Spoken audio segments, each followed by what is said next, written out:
Hey everybody, you are tuning in to Canary Cry News Talk Livestream. That's right, folks, we're here, we're back, feeling very powerful and enthused. And today, who gets it?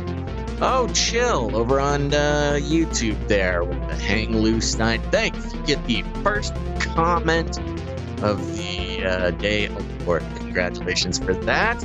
All right, folks, here's the thing. Don't get too afraid. A lot of crazy things are going on. We're in the middle of an election, the day after Election Day. But don't worry, this show isn't going to all be about the presidential election.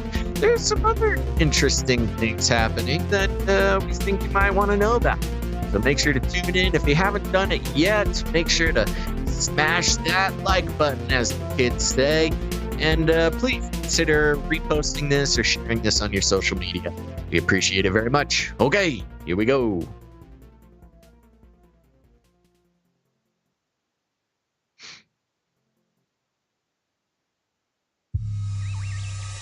The world is getting crazier. People are acting more and more insane. The end of the world is tomorrow. There's only one thing to do when the world is falling apart. Listen to Basil and Gonz as they discuss this week's news and events through the lens of Bible prophecy. You are listening to Canary Cry News Talk. You're listening to Canary Cry News Talk. Today is November 4th, 2020. This is episode 261. And today, Pharmakia votes. And you know me, I am your best buddy Basil and favorite presidential candidate. Are you conceding yet? No, I will never concede. I'm not Kanye. I'm sticking this out to the end. And this is Gonz. Welcome to the podcast where we love Jesus. We love you.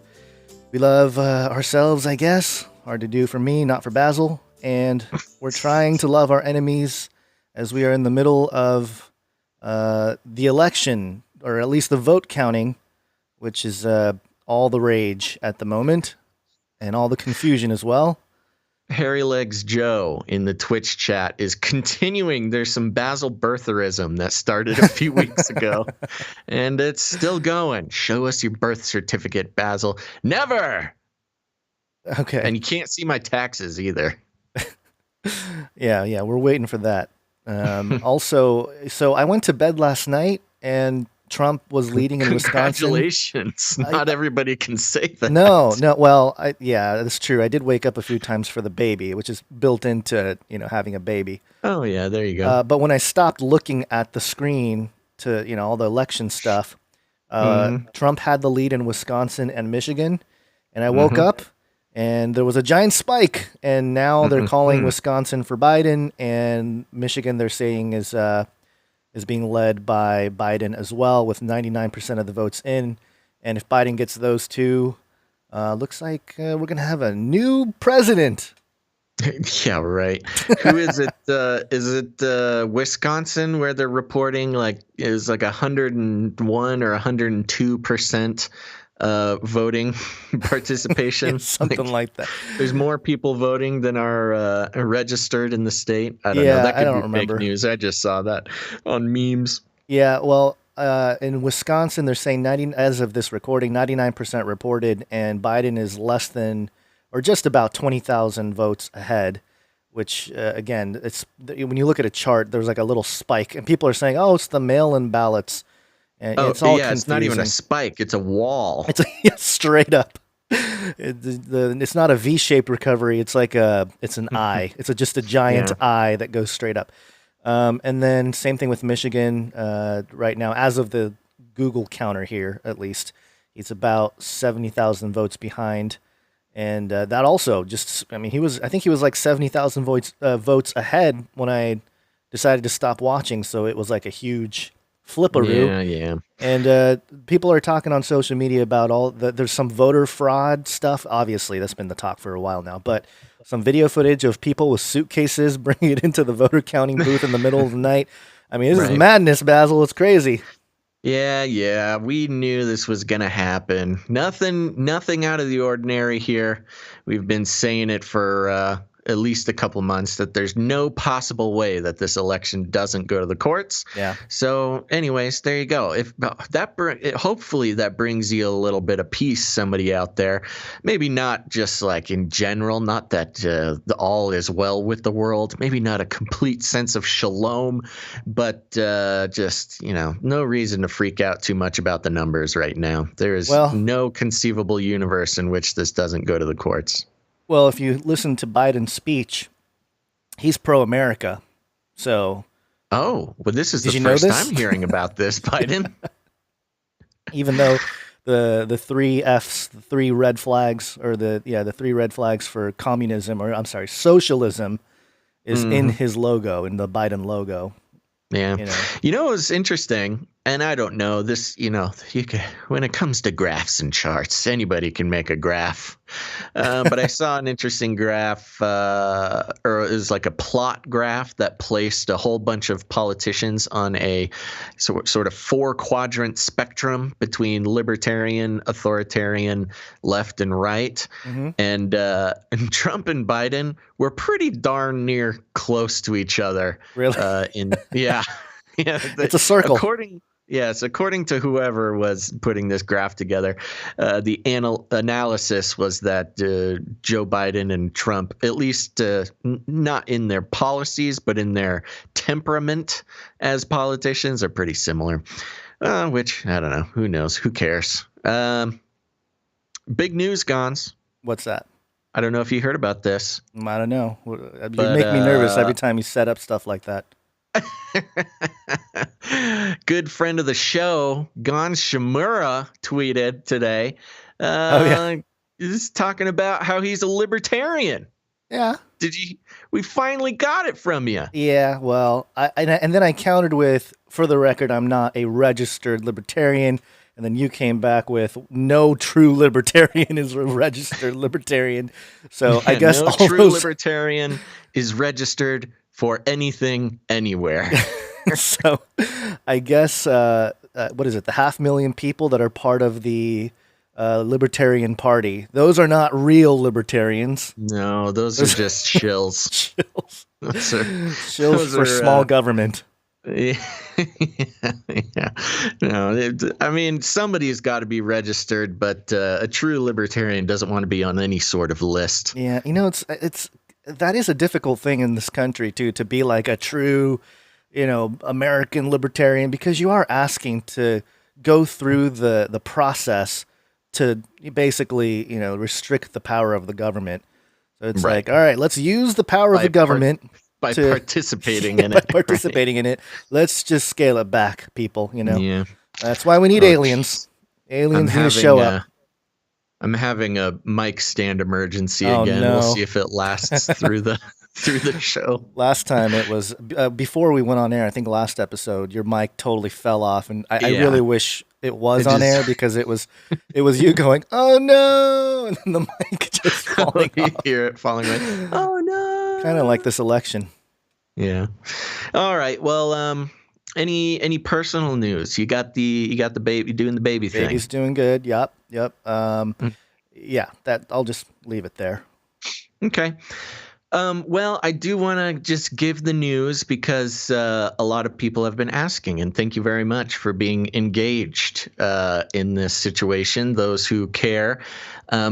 But bad timing. I did get a call from the vet. We did get the test results back about Monty, the eldest Monty, yes, on election day, which I thought was pretty rude of the vet, considering the nature of the news. If it makes you feel any better, my dog Toby passed away on election night last year. So. Oh, really? Yeah, it must be some weird animal thing going on. That is a weird thing. Yeah.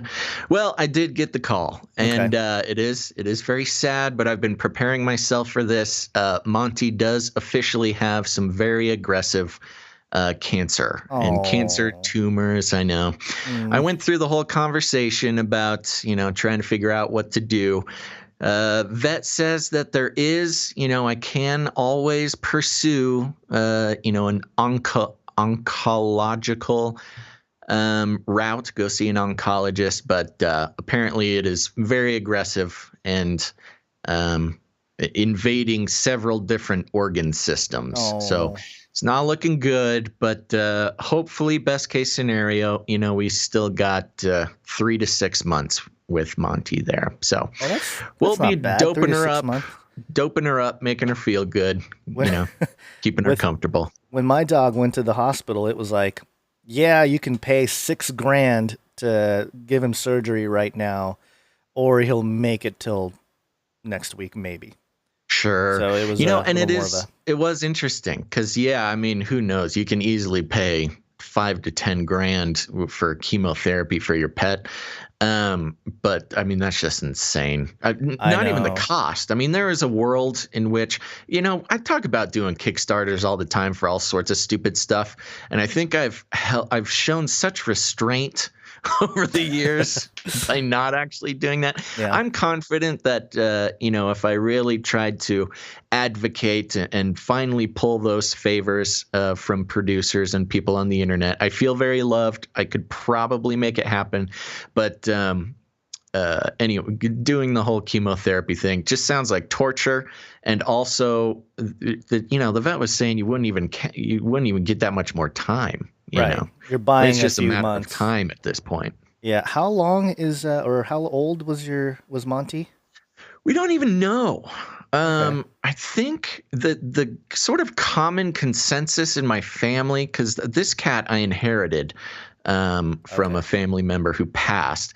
And the common consensus is that Monty was 16 years old when I got her, and that was like 4 years ago. So she's like, 4 or 5 years ago. So there's a very good chance she's like over 20 years old. She's like Biden. Just keeps rolling.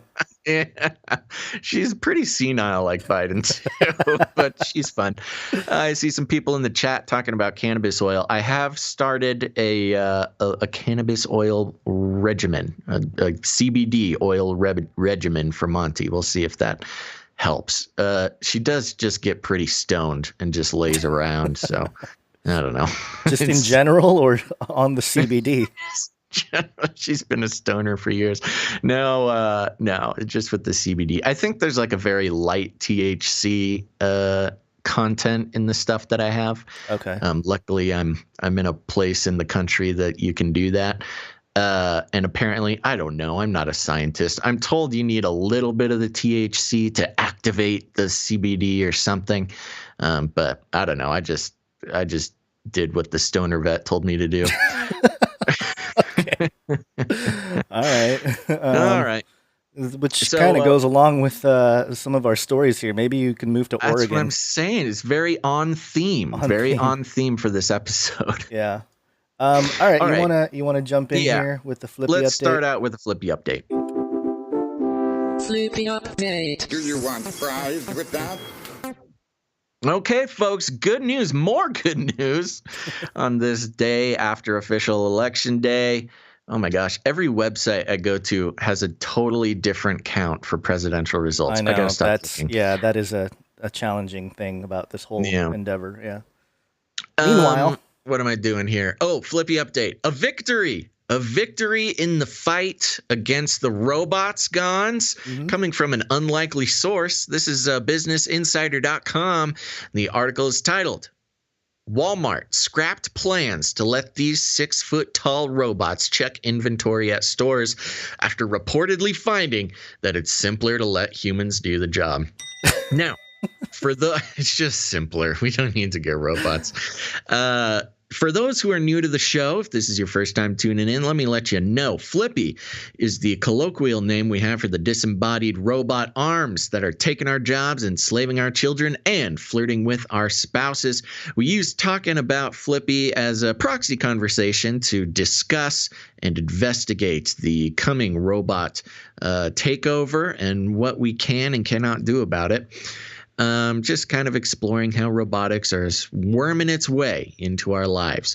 And that's right. You heard it in the article here, or in the headline. Walmart scrapped its plans to put armed military-style robots in its stores to take inventory. Just kidding. But they are 6 feet tall, which is spooky. The article reads as such. Walmart has called off its plans to use 6-foot-tall robots from startup Bossa Nova to check inventory following a 500-store trial. Okay, I'm just going to let everybody know that slight pause there was me making a split-second decision whether to sing a Bossa Nova song or not. So you're welcome. The article continues, Walmart reportedly found that having staff check inventory was simpler and worried about how shoppers would react to the robots. That's right. You got to worry about how your Walmart shoppers are going to react to robots. The retailer planned to use machines made by California-based robotics firm Bossa Nova to scan inventory in stores and send real-time alerts to staff about stock levels, automating the task and saving the grocer money. It had trialed the robots in 500 stores and planned to push them out to a further 500, but has now pulled the plug on the scheme entirely, telling the Wall Street Journal it wanted to focus on other ideas. Other ideas. Sources familiar with the situation told the Journal Monday that the company had found different and sometimes simpler ways to check inventory. With more people ordering online, the store has more staff walking the aisle who can flag inventory problems, the sources said. But the retailer was also considering other automated ways of checking inventory, they said. Walmart U.S. Chief Executive John Furner was also worried about how shoppers would respond to seeing robots in the store, one of the sources said. Ooh, all these sources saying things. Efficient inventory checks ensure retailers order new products, blah, blah, blah. We know that. Since Walmart ended the robot contract, Bossa Nova has dismissed around half of its staff. Oh my gosh. Wow, they were really counting on that Walmart contract. A source told the journal Walmart told the robotics company that the machines had not made a big enough impact on the company's revenue, the source said. Bossa Nova first began working with Walmart in 2017 when the grocer ordered 50 robots. Walmart has separately introduced robots for cleaning floors, unloading sorting items from trucks, and for picking up orders in stores. In January, the retailer unveiled AlphaBot, a robot that can pick and pack online grocery orders up to 10 times faster than humans. And in October, Walmart-owned Sam's Club announced plans to expand autonomous floor scrubbing robots to all 599 stores. So there you go, folks. Your Walmart is safe in the robot apocalypse. And as much as I hate to say it, I think we have a corporate sponsor for the anti-robot revolution. Get at me, Walmart. Walton family. This is a different robot from the ones they had the googly eyes on, right? Because I remember the googly eyes. It looks very similar. It's in grocery stores. That wasn't Walmart. That was a different. Was it? That was an actual grocery store chain, but same concept. Yeah. All right. Well, I was maybe thinking. So there you go. The googly eyes was responsible for the uncomfortable nature. The googly eyes helps. The googly eyes, remember, Gons? The googly eyes with the unending eye contact instills trust and comfort into human beings. Trust me. Excellent. Well, there you go. I mean, this is a good thing. Hallelujah. Although there you go. So good news on this dire election day. Although I guess the most concerning thing is the part where they said they're going to focus on other ideas. It's just so vague, Like, what do you mean other ideas? Oh, we're not going to go with a 6-foot-tall robot, but the praying mantis robot hanging upside down from the ceiling. Yes, the security drones, the armed flamethrower security drones is our next big idea. Yeah, so I don't know what that means. Oh, Biden moved up 253 electoral votes. It's over, folks. It's a Biden. It's Biden's world now. No, the thing. People are coming here for a break from constant election updates. Are they? Okay. I don't know. I don't know what the people want. You think if I knew that, I'd be wearing these googly eyes? That's true. Good point. All right. Well, anything else to say about the Bossa Nova robots? Why do they actually like dance and sing to Bossa Nova? That would be very... No, I don't know. It's strange. That's the thing with these robotics companies. A lot of them sound like they're from video games. They'll be like Robotronics Incorporated or something like that. And some of them are just like giggly waffle robots. Just like really all over the place with these robot company names. Yeah, very true. Okay, well, we're gonna go into some updates here, and then we have a big story about Pharmakia. But here we go, some brief updates. We interrupt this broadcast to give you a brief update. By the end of this timely interruption, you will be thoroughly updated. 33 is the number of completion of the Great War. 33 is the Illuminati dog whistle. This is actually just a screenshot that was sent by a listener, actually his wife. So Jack's wife, Jack and his wife. Thank you for sending this in.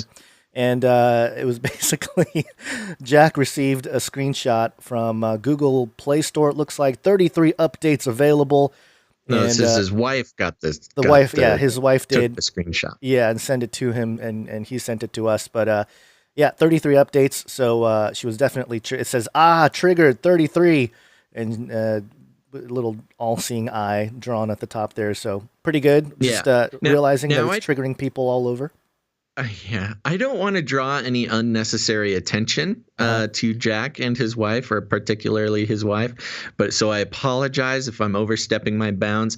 But you look at the list of updates, you've got YouTube and Ovulation Tracker by Premom. Yeah. So, we did a story about the big data ovulation trackers and how they're, using that information to make micro adjustments to population control. Right. So there you go. Well, that's good. She's keeping an eye on things. Good job, Jack's wife. An eye on things, as a giant eye is drawn. Oh, nice one. Yeah. An all-seeing eye. All-seeing eye. And also, this is another 33 update, and this one is an extension of the last story, or a story from last episode that we touched on about the whale. Remember the whale sculpture catching a train? Well, SmithsonianMag.com, in fluke accident, sculpture of whale tails saves train from 33-foot plunge. Oh, wow. Yeah. I got to give it to you on that one, Gons. I didn't say anything, but I did think it was a little sort of an off-topic story for us. There was really no connection to, no dots to connect necessarily. I'm like, okay, well, fun. It's a fun story, I guess. But there you go. You called it even before I know. The Illuminati connection was made. Yep. It must have been just the images. I can measure distance from the ground. Yeah, you just noticed. Yes, your subconscious measured the height. Yeah, all that early Kumon math stuff I had to go through as a child, paying off. Wow, I have no idea what that is, but I believe you. You don't know what Kumon is? Mm-mm. Oh, okay. It's like the Japanese finger counting? No. Uh-oh, somebody's going to take a screenshot of me doing the 666. No. Yeah, there you go. Oh, gosh, another one. Oh, Dang you're done it. for. No, it's just it's like an extracurricular math institution, I guess, where you can go in and learn more math at a young age. Because, of course, the standard American education system, a little behind on the math there. So if you want to keep up with the world, you go to Kumon. Okay. At least the Japanese kids do. Have you seen those videos of the finger counting kids? Yes, they'll do like long I think we showed them on their fingers. I think we showed it on either the numbers episode or something. I remember talking about it on air. So, they're able to calculate things really, really fast using their fingers and stuff. All these kids around the world. They'll do like long division and like 6-digit multiplication things, all using their fingers. Strange. Yeah, very interesting. Smart kids. Okay, what's next? Next up. This is something for people to do research on if they want to. Look it up. This is adjacent to some of the election stuff here, but this is New York Times. Mississippi voters approve flag with magnolia instead of Confederate symbol. Oh, yeah. Yeah, so the new flag, there's a little image of it there. It's red, yellow, and blue with the magnolia flag flower in the middle. And it says Mississippi voters on Tuesday approved a new state flag with the magnolia flower and red, yellow, blue stripes, replacing the one from 1894 that featured the Confederate battle emblem and was decommissioned by lawmakers in June. And there was a part of this story, of course, it's New York Times, Maybe I missed it. Something about how white people are still, trying to hold on to the original design and, that kind of sure. thing. But, this was actually interesting. I learned about this last year. No, maybe it was just earlier this year. I heard a thing that told this whole story, and basically it was just like one person who was like, hey, should we redesign this, you think? And it was like one person was able to go through and change it for the entire state. Obviously, there's a lot more to the story, and it was a very intense battle, as you can imagine. But interesting. Good to know the update that something actually happened. Yeah, and I guess it was the state flower, so it's not too intense or crazy or anything like that. But I did notice that according to Speaking of Witch and Wands and Magical Things, they saw the Magnolia as... I had this highlighted. I don't know what happened to my highlight here. It's said to increase feelings of love and loyalty, reduces the power of addictions and obsessions, helps skin problems. Is that helps, magically or is that herbologically? I think a little bit of both, maybe. Maybe that, helps learning. Oh, here it was. Magnolia helps learning from past experiences and clarifies true identity. It eases restlessness and confusion and helps to maintain balance during difficult changes. Magnolia promotes a sense of freedom and relaxation. So just relax. That is interesting. That is pretty relevant, considering that it happened during this election, and this election is probably the biggest possible change in the past 4 years, at least. Right. So yeah, I could see some magically minded folks pushing for it. Yeah, just telling people, hey, relax. We know a lot of change is here, but just take it easy, Pharmakia. Gender feminine, planetary association, Venus, and secondary Uranus, just... secondary Uranus. Relax. Okay, so there you go. That's just peripheral stuff from the election. Although this one I thought was an interesting little story here. Science is truth. Which is not a scientific statement. Wired.com. A super sensitive dark matter search yields strange results. And no kidding. Yeah, no kidding. And this giant sensor thing that they have on the picture looks like a huge shower head. Do you see what I'm looking at with all the little sensors there? Yeah. Or like a faucet thing. Yeah, okay. But it says here, the physicists who run the world's most sensitive experimental search for dark matter have seen something strange. They have uncovered an unexpected excess of events inside their detector that could fit the profile of a hypothetical dark matter particle called an axion. Alternatively, the data could be explained by novel properties of neutrinos. More mundanely, the signal can come from contamination inside the experiment. So it's always like the most exotic, exciting thing to the most mundane. And the article kind of argues for more of the mundane potential. Occam's razor, just saying like, it's probably just some background noise and stuff. But that's always a possibility. It's always interesting to me how mathematically we have dark matter, but they haven't really been able to truly see it. And so they're like on this quest to find it. And then when they think they found it, they're not even sure if they did. So it's like, yay, science. Well, the Higgs boson was the same way. They announced it and everybody got super pumped about it even before they really could confirm what they knew about it. Axion, interestingly, is a blockchain company. It's a cryptocurrency, and they're I don't know, nothing super fancy about it, but they're boasting all sorts of ways that they're gonna cure the world's financial problems. Oh, really? Like every crypto company ever? Yes, like every single one. Yeah, every single one that's ever been out there. Okay, and we got one more quick update here, which is more of a space thing. What happened to my space thing? There it is. Space. Aliens. This is usatoday.com. Radio bursts detected from within our own Milky Way galaxy for first time. Ooh. Yeah, the story highlights here. It has been I think it was a typo here. It had been a mystery. Oh no, it had been a mystery as to what objects could possibly produce such brief though brilliant radio bursts. It appears the radio pulses were produced by a magnetar, a type of neutron star with a hugely powerful magnetic field. The findings were published Wednesday. I know. The findings were published Wednesday in a series of studies in a peer-reviewed British journal, Nature. And so we've heard about the fast radio bursts coming from very, very far away, allegedly. But now they've found him within our own Milky Way galaxy. So we'll find out if it's aliens or if it's a magnetar.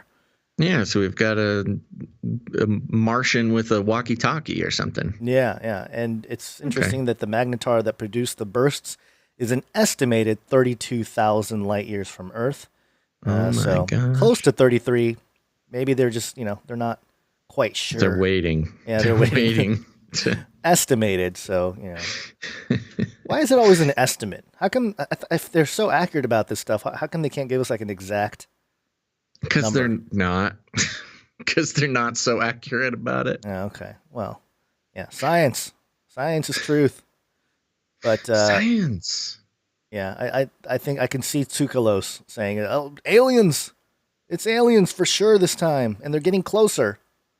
With the radio bursts, every time it's getting closer. Yeah.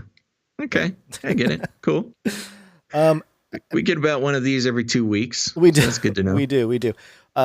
Briefly, before we move on here, if you are viewing us live, you will see a little QR code on the top right of our little screen here. And that is actually a QR code that you can scan. It'll take you right to your PayPal app. And it allows you to support us in a much quicker manner if you are. An easy way to become a producer of the show will be thanking our very short list of producers. We had some come later on in the show. What? Yeah, we had some come in the last few minutes. Yeah, well, actually, I want to give a shout out to Kyle Sport in the Twitch chat. He said, I like how you guys put up the QR code. Just made a donation. Give it a shot. All right. Thank you very much, Kyle Sport. Appreciate it. We'll thank you again later on in the show. But just a clarification, it's not just the donation. You are now a producer of the show, and we'll be thanking you and other producers later on in the show. You've got about a half hour or 45 minutes. Very, very short list of producers today. So if you want to jump in at the last second, become a producer of the show, the executive producer spot is still open for anybody who's wanting to get in there and get some shout outs and help us keep going. Now's your chance. And you got that fun little QR code.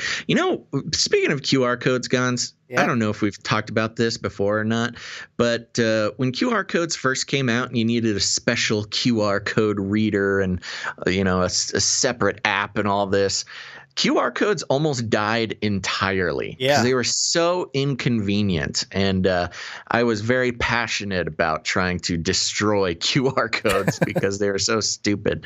But now basically every smartphone has a QR code reader built right into your camera. Right.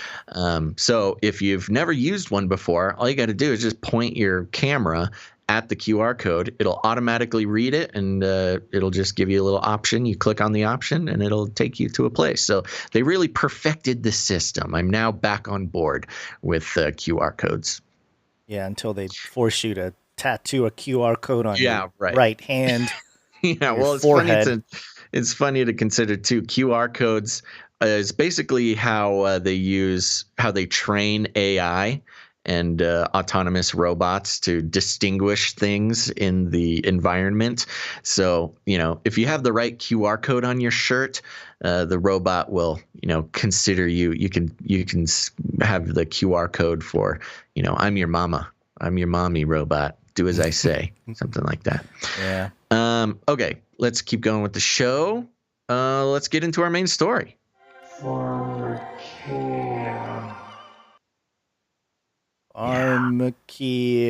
Which one's first here? The Fox NY?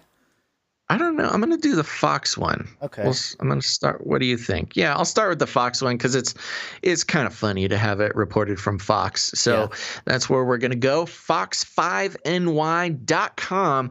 The article is titled Washington, D.C. voters approve decriminalizing magic mushrooms. Woo! Now, this is interesting that Washington, D.C. I'm actually not 100% sure how Washington, D.C. works. For those who are maybe either not know because they are not living in America, or if you are living in America and you might not know this, Washington, D.C. is actually technically not a state. Right. If you counted Washington, D.C., we would actually have 51 states. So it's what is it? I forget what it's called. It's just sort of like a federal municipality or something. Yeah, it's like the Vatican. It's their own little it is country kind of. It's like the Vatican. It's its own separate little thing. So here we go. Oh no! Have approved what? You froze for a moment. You're back. Go ahead. Restart the article. Back. Okay. Here we go. Restart. Voters in Washington, D.C. have approved a measure to effectively decriminalize psychedelic plants like mushrooms. Initiative 81 does not legalize psychedelic plants and fungi, but recategorizes them as the lowest level police enforcement priority. I like that a lot. The lowest level police enforcement priority. And this is the way that they did it with marijuana back in the sort of early aughts when they started decriminalizing. Yeah. And there's a lot of good reasons for that. I'll get into it later on, though. The measure would not allow commercial sales of the so-called magic mushrooms, but prosecutors would be encouraged to drop cases related to them. Activists weathered the challenges of the pandemic to push the legislation onto the ballot. Their messaging focused heavily on psychedelics, medical usages. They say psychedelics can be deployed to treat depression, trauma, and addiction. Denver became the first U.S. city to pass an initiative in May 2019, with the California cities of Oakland and Santa Cruz following suit. Of course, so Santa Cruz. Those fellas up there. Those crazies. And then I'm going to keep going here over on OregonLive.com. Or Oregon Live. Who knows? English is a hard language. The article is titled, Oregon becomes first state to legalize psychedelic mushrooms. So this is taking it one step further from Washington, D.C. Oregon will become the first state in the county to legalize psilocybin Tuesday with the passage of Measure 109. Measure 109 was passing by 56.12% Tuesday at 8:50 p.m. with a lot of votes, almost 2 million votes. Multiple cities have decriminalized the substance, but Oregon will become the first to permit supervised use statewide if that majority holds. Supervised use. What does that mean? The measure, backed by Chief Petitioner's wife and husband. What? Backed by Chief Petitioner's wife and husband, Sherry and Thomas Eckert of Beaverton. What? Is that like a throuple situation? Petitioners, wife and husband. They're just the chief petitioners. They're a wife and husband team. Oh. Yeah. Oh. They led the petition. Got it. Yeah. Not chief petitioners. The chief petitioners is a polygamist and has a wife and a husband. Okay. No. No. Okay, I don't think anyway. I get it. The measure, backed by chief petitioners, was, oh my gosh, wife and husband team, Sherry and Thomas Eckert of Beaverton, will allow regulated use of psychedelic mushrooms in a therapeutic setting. You can't blame me, though. Oregon. That would not be a surprise if there was a throuple in government there. Yeah. It creates a 2-year period during which regulatory details will be worked out, including what qualifications are required of therapists overseeing its use. Okay, interesting. So specifically, Measure 109 is regarding kind of in a medical sense. You go to your shrink's office and you get to take mushrooms with your shrink. What a blast that would be, huh? The Eckerts, both psychotherapists, told the Oregon Live that psilocybin could help people struggling with issues from depression to anxiety to addiction. Recent research at universities including Johns Hopkins, Imperial College in London, and the University of California, Los Angeles have shown promising results of psilocybin therapy on depression, PTSD, and addiction. Quote, "We need options, and this is a valid therapeutic option that could help thousands of people," Tom Eckert told the Oregonian Oregon Live in September.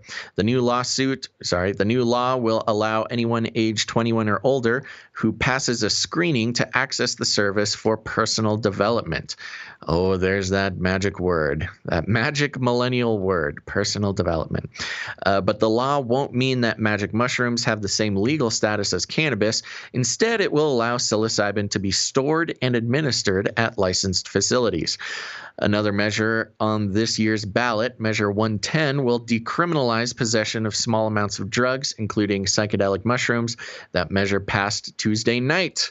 Dr. Bronner's Soap Company was a major financial supporter of the measure, donating more than $1 million directly and providing most of the money behind a political committee that gave another $1.5 million. Wow, Dr. Bronner's Soap putting their money where their mouth is with their sort of crazy diatribe on the front of their soap. And they're really going all in for that hippy dippy stuff. And good on you. Well, they got to get clean. They got to Dr. keep Bronner. those shroom heads clean, you know? Yeah, coincidentally, one main side effect of using mushrooms is being able to actually sit through and read the entire Dr. Bronner's label, which nobody who's not on drugs could ever do. Interesting. Read all the hidden messages. Yes. Okay. One last one, and this is the pinnacle of this journey, this Pharmakia journey here, and then we can get into the conversation. Another one from FoxNews.com. Oregon becomes first state to decriminalize hard drugs like heroin and cocaine. Oh my gosh. Oregon became the first state to decriminalize hard drugs like heroin, cocaine, and meth in a 59 to 41% vote as of early Wednesday morning, according to the Associated Press. The, quote, Drug Addiction Treatment and Recovery Act will transition Oregon's drug policy from a punitive criminal approach to a, quote, humane, cost-effective health approach. Quote, people suffering from addiction are more effectively treated with healthcare services than with criminal punishments, the bill reads. Quote, a healthcare approach includes a health assessment to figure out the needs of people who are suffering from addiction, and it includes connecting them to the services they need. Instead of treating drug users as criminals, Oregon will now offer them addiction services funded by marijuana tax revenue, which is more than $100 million a year in the state. Only small amounts of drugs are decriminalized, such as less than 1 gram of heroin, less than 1 gram of heroin or MDMA, 2 grams of cocaine or methamphetamine, 12 grams of psilocybin mushrooms, which is a lot of grams of psilocybin mushrooms. That can send you and 4 friends all the way to Jupiter. And 40 doses of... You know what's funny? When you first sent me this, I was thinking, oh, so they basically legalized microdosing. And then you're like 40 doses of LSD, and I'm like, oh, that's not a lot microdosing. That's apparently that's macro dosing. That's yes, a lot more 40 doses of LSD is quite the afternoon. Quite the afternoon. Interesting way to put it. No, that's your week right there. Oxycodone or methadone. Interesting. Oxycodone is involved in this as well, given its pharmaceutical problems. Moving on. Criminal penalties for possession of these amounts are replaced with a fine of up to $100, which can be waived if the user is evaluated at addiction recovery centers. Interesting. Crimes that are associated with drug use, such as manufacturing drugs, selling drugs, and driving under the influence, are still criminal offenses. More than 100 organizations endorse the measure, including 100 organizations. That's 100 of Oregon's most politically active marijuana dispensaries, including the Oregon chapter of the American College of Physicians. Okay. Oregon Nurses Association, Oregon School Psychologists Association, Oregon Academy of Family Physicians, and the ACLU and others. There was also a fair amount of opposition to the measure, no kidding, with 24 district attorneys in the state saying the measure, quote, recklessly decriminalizes possession of the most dangerous types of drugs and will lead to an increase in acceptability of dangerous drugs. Multiple countries in Europe, including Portugal and Netherlands and Switzerland, have decriminalized hard drugs without rampant negative effects. Portugal decriminalized all drugs in 2001, which did not lead to an increase in drug use, but did result in a dramatic reduction of pathologies associated with drug use, such as sexually transmitted diseases and overdose deaths, according to a 2009 Cato Institute study. A 2015 European drug report also found that Portugal's drug overdose death rate is 5 times lower than the European Union average. So there you go. This is very interesting, Gons. I'm going to let you start out. What do you think? Oh, what do I think? I have a lot of thoughts on this. Couple things. Maybe giving a brief starting with sort of a brief introduction to Pharmakia for those who might be new to the show or new to that kind of information. Sure. So Pharmakia is in the Bible. It's mentioned in several different places. Galatians 5:20, most famously Revelation 18:23 talks about how the merchants of the earth deceived the nations with your sorcery, and the word sorcery is Pharmakeia. And of course, we talk about big pharma. The definition is the use of medicine, drugs, or spells, magic, sorcery, enchantment. And interesting how it's the merchants of the world who did it. It's not even talking about witches. It's talking about businessmen. And we're basically coming into that world where if you are decriminalizing it and institutionalizing psychedelics, and I mean, Pharmakia extends beyond just psychedelics. It's any kind of medicinal use for extra perception or just big pharma in general to dumb down the masses, whatever you want to call it. But in terms of psychedelics, you touch on magic, sorcery, enchantment. That seems to be more of the psychedelic bent of the conversation. So that's where it starts here, and there's been a lot of great research done in the past with just the connection. I noticed somebody in the chat mention how some people believe Jesus was a mushroom, or at least the people who. Interesting conversation going on right now with that new book, The Immortality Key, that explores alleged consistent use of magic mushrooms by early Christians. Right. Well, it all stems back to a book from 1970. It's called The Sacred Mushroom and the Cross, a study of the nature of origins of Christianity within the fertility cults of the ancient Near East. And this was written by John Macro Allegro and Jan Irvin, who used to be at Gnostic Media. And from what I understand, I haven't followed his work in quite some time, but last I heard, he converted from Gnosticism to actually a Christian. So I don't know if that's fact or not, but that's kind of what I've heard in the through the grapevine. But he actually did some fantastic work exposing John Allegro and his ties to the CIA and the entire drug, sex, rock and roll movement of the 60s being a part of MK Ultra and part of the CIA experiment to control society, basically. And so he did he's done extensive work on that and connecting John Allegro to a lot of nefarious characters within the CIA who wanted to control civilization. And that's where we get a lot of the more, the stories about, putting LSD in water and the footage of people, military men. You've seen that propaganda footage of like, here's some military men before they got dosed with LSD, and then they're like standing in line. Right. Perfect. Yeah. And then here's them after, and they're like all wiggly and dancing or whatever. There's funny videos to watch. Real quick, don't lose your thought. Sure. I do want to mention streams. Well, Yeah. Streams in the Desert said 12 grams of mushrooms isn't that much. You must be a real champ, Streams in the Desert, because the average, I did look it up just to double check it. The average, full trip of mushrooms is 3 grams. So yeah, I mean, you said 12 is a lot. That's enough for 4 people. Yeah. Yeah. And also, Fact Checker Bot mentions Portland riots are going to be nuts now. Yeah, and I think part of it too is also just this idea that everybody's sitting at home, and so why not? That part of the argument for recreational use of drugs was like, well, if you're at home and you're not hurting anybody, why not? And so I think that sentiment. And we were talking about how that academic paper came out suggesting that the government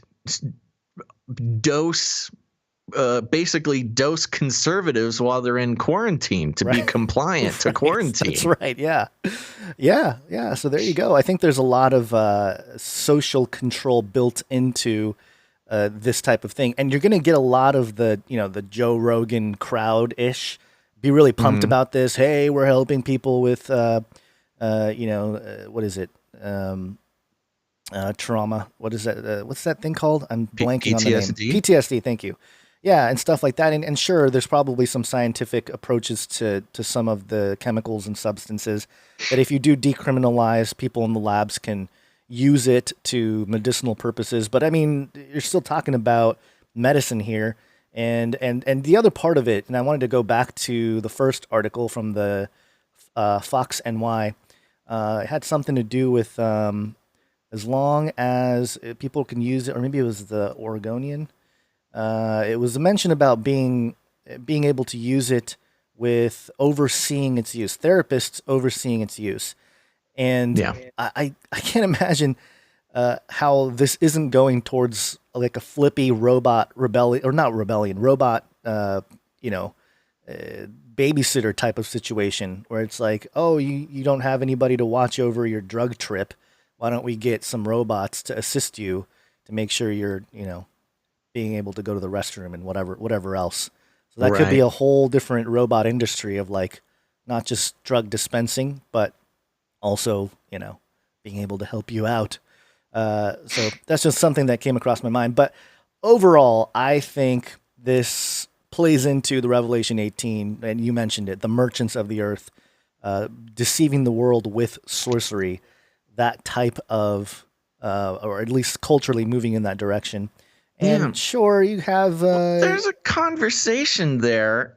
I mean, I'm going to get into my thoughts about it in a second, but that Merchants of the Earth thing using Pharmakia to deceive everybody, that seems like a really specific thing to talk about. I mean, look, I'm not here saying anybody should or whatever, go do drugs. That's not what I'm saying. What I'm saying is, in that passage specifically, the thing that worries me the most is the merchants of the world part. Right. Using Pharmakia to deceive the world. Which is it's not unlike what we read about in the book of Enoch, where the Watchers taught enchantments and the cutting of the root. And it was part and part with, teaching women to wear makeup and like an ayahuasca thing. Yeah, an ayahuasca thing. And just the whole idea of being able to sort of peer into the other side. And it seems to be something that, there's different theories about it, how some have said that, hey, before the fall of man, we were able to sort of openly see the spirit world overlaid with our world, and that's kind of how people describe various trips with ayahuasca or any kind of psychedelic. Yeah, well, interesting connection as well, and I'm only vocalizing this because I'm just now thinking about it. The Watchers talking about teaching medicine and the cutting of the root.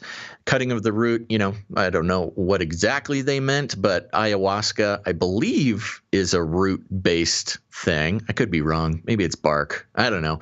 But it is considered medicine. They call it medicine, like shamans and people of that, that's crowd. The whole thing with shamans is like medicine man. It's basically a medicine man. And the other part, if you do want to get into some research, I'm trying to find the name of the book because I have it here in a list. There was some research done by a doctor in New Mexico over the last few years, and I have a long list of books here, so I'm trying to find the name. Okay, Dr. Rick Strassman. We've covered it. I've covered it in the past several years ago, but it's worth mentioning again. There's a book called Dmt the Spirit Molecule, and he basically, it's one of the only like official DMT studies that have been done in like a laboratory setting type of thing on people, not just like the chemical, but like the effects it has on people. And he found that there's a lot of shared experiences of entities and stuff, and there's a lot of like people having unpleasant experiences from entities, and they even had to have like a help group of people that were like abused by them and stuff, and other factors that suggest that perhaps these aren't like individual mind experiences of like, oh, one person takes some DMT and they see some entity. Talk about how, everybody kind of sees the same thing. The shared entities and remembering their names and various strange things that would suggest that there's more than just an individually shaped thing. And I believe Dr. Strassman wrote a second book that kind of in line with the John Allegra stuff, was basically saying that he was basically making the connection with a lot of the visions that were seen by the prophets, and specifically he goes into Ezekiel. The biblical visions, more specifically, seem to have a very similar description to what a lot of his subjects in his research explained with what they were seeing. And so, again, I think there's something there in terms of a spirit world and being able to peer into it. DMT and the Soul of Prophecy is the second book that was written by Dr. Rick Strassman that touches that. He documents, and Rick Strassman is he approaches it as objectively as possible. He's not saying that everybody on the Bible was on mushrooms or anything like that. He's just saying, here's the data in terms of what he researched and all the people that he came in contact with. And this, the closest thing that I've read in ancient literature is a lot of the visions in the Bible. And so just interesting things to consider. And that's DMT specifically. We're talking, this magic mushrooms is a different substance, but it all kind of falls under the Pharmakia heading, I think. And, LSD as well, MDMA. But not surprising if you really want to go down that rabbit trail of the connection with Gordon Wasson, who was the chairman for the Council on Foreign Relations. And he was part of vice president of public relations for J.P. Morgan Bank. And I think he was the one that had sent letters back and forth with John Allegro.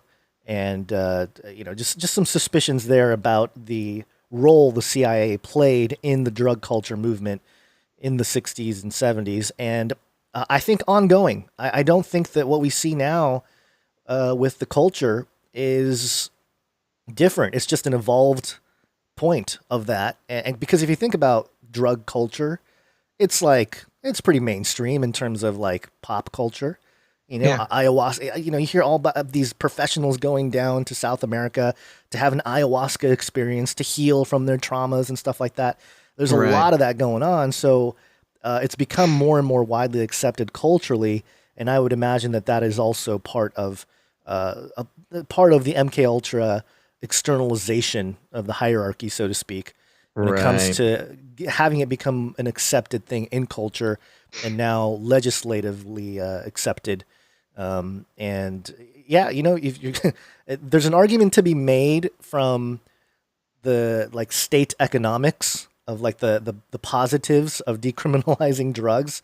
Right. But when it comes to the effects spiritually, I think it could go into a dangerous territory, especially if you're seeking spiritual experiences with it. Because there is a difference between some people just like, just recreationally use it. But most of the time when you get into heavy psychedelics, they're looking for like meaning and and stuff like that. So. It kind of goes back and forth. And again, this is a very complicated subject, so don't hold me to anything. But just to kind of explore where the conversations are, and especially I'm reading through the chat here, so I'm kind of getting an idea, actually seeing some perspectives that I hadn't really spent a whole time thinking about. But when you go into Pharmakia, again, it's talking about, the merchants of the world deceiving everybody with Pharmakia. There's an interesting conversation about, especially when you get into the distinctions of like creation versus synthetic, manipulation or recreation. Again, I don't know exactly where I stand on that, but that is a valid conversation to have. Is creation inherently evil, talking about like are magic mushrooms evil and so it's God a natural created thing, them, right? Versus versus like a synthetic recreation that would be made in a lab and obviously used by big pharma companies to try to take over the market versus letting people grow their own mushrooms or something. Between those two things, just to isolate that conversation, is if one of them was evil and one of them wasn't, mushrooms versus some big pharma synthetic mushroom, the big pharma one obviously would be the evil version of creation, or call it recreation or whatever. But that's not a conversation we're going to solve on this show today. But I got to say, Gons, as a good libertarian at heart, as someone who generally trusts adult individuals to make their own correct decisions versus, some sort of government or state telling you what you can and can't do, I think the way that these laws, at least they're being presented in these articles, seem pretty reasonable. They're talking about fairly. 40 doses of LSD, I think I think that could be disputed, but mostly, if somebody's gonna do drugs, they're gonna do drugs, and that's just human nature. If you're the type of person who's gonna run out and get an 8-ball of cocaine, you're gonna do it whether it's legal or not. Especially if it's not. In this case, they're not like being regulated, and that's a whole other, conversation. Once the government gets into regulating something, that introduces all sorts of other problems. But like I said, I make some people uncomfortable with these ideas and thoughts that I have about what the government should and shouldn't be able to tell us what and what not to do. I think as far as on the macro view, I think very little people are going to start doing drugs suddenly now because it's legal. So I don't think that's too much of a worry. Now, I do want to recognize that this can be a really, really contentious area for people because, of course, a lot of people have sons and daughters and mothers and fathers who have had really big problems with lots of different kinds of drugs, whether it be heroin or meth.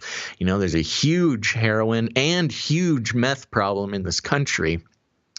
And so, there may be some people who feel pretty strongly about keeping those things illegal because maybe it took a family member, whether physically or even just relationally. And so I want to just put it out there ahead of time that, I'm actually quite sensitive to that. But as far as, ideologically, these types of laws coming out, decriminalizing substances, I generally, for better or for worse, will trust, right-minded adult Americans to make their decisions. And you don't need a police officer, kicking in your door because you participated in something, whether or not you should or shouldn't be doing it. Again, I would say generally stay away from most things that, will put you out of your mind.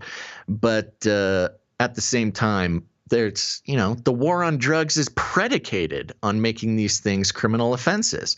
And the war on drugs being one of the biggest contributors to the America having the highest imprisonment rate in the world. Yeah, that's kind of what I was going to say was ridiculous sentences for somebody, an adult person making a choice about what putting in their body. Putting them in jail for any amount of time is unacceptable for as long as things are nonviolent.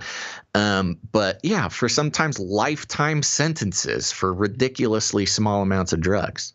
Yeah. That's what I was going to point that out, was that we do spend an exorbitant amount of tax money to keep people that are pretty, because the law says it's illegal, they're in jail for stuff, for substances. But if we're talking about a practical, objective approach to, is this person dangerous? It's a little bit more murky. But to your response Plus, you're taking money out of the hands of the drug cartels. Yeah, that's the other argument. The street price goes down once it's legal because, your general business theory, drug dealers are taking less risk, and so prices go down, which takes cash out of, drug dealers in the hands of international drug cartels. Yeah, absolutely. And I will say, to the conversation about whether or not the natural versus the laboratory creation. In general, I point to Romans 8 here, where it says, starting at verse 18, I consider that our present sufferings are not comparable to the glory that will be revealed in us. The creation awaits an eager expectation for the revelation of the sons of God. For the creation was subjected to futility, not by its own will, but because of the one who subjected it, in hope that the creation itself will be set free from its bondage to decay and brought into the glorious freedom of the children of God. We know that the whole creation has been groaning together in the pains of childbirth until this present time. So in general, I'm not going to go as far as to say, like a lot of the Gnostics do, that like all creation is evil. Creation, physical reality is evil.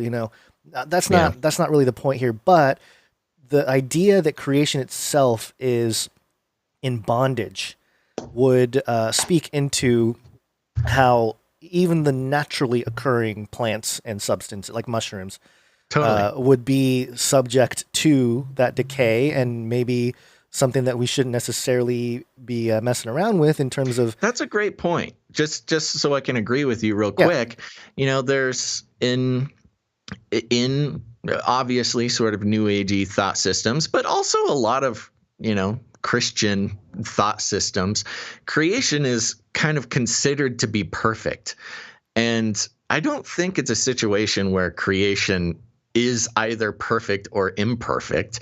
I think, like human beings as creation, it can kind of go a lot of ways. Yeah. So I think it is a little dangerous to kind of like fully say that creation is perfect or isn't perfect or is evil. And that's something I'm actually glad you mentioned, because a lot of people like to throw around the term Gnostic and like, oh, that's Gnostic. You're Gnostic. Yeah. Oh, that's a Gnostic thing. Right. I mean, and a lot of people don't know the actual consideration that the flesh is like pure evil is actually of Gnostic origin.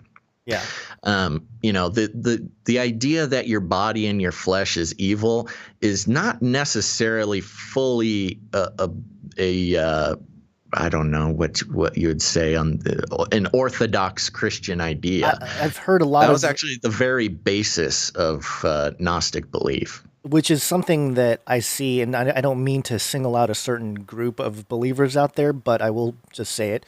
A lot of the more charismatic types will mention, that's fleshly thinking. Yeah. And you think, it must be bad because it's fleshly. And that itself that's what you're talking about, right? Like the whole idea that just because something is fleshly means it's evil. Right. But it's not necessarily as simple as that. It's a little more complicated. And to be more specific, the Gnostic idea is that everything of spirit is good, and everything of matter, including, when you say the worldliness, as inherently a bad thing. Now, again, I get it. This is a sensitive topic. People who aren't putting in the time to kind of understand me are going to get mad at me.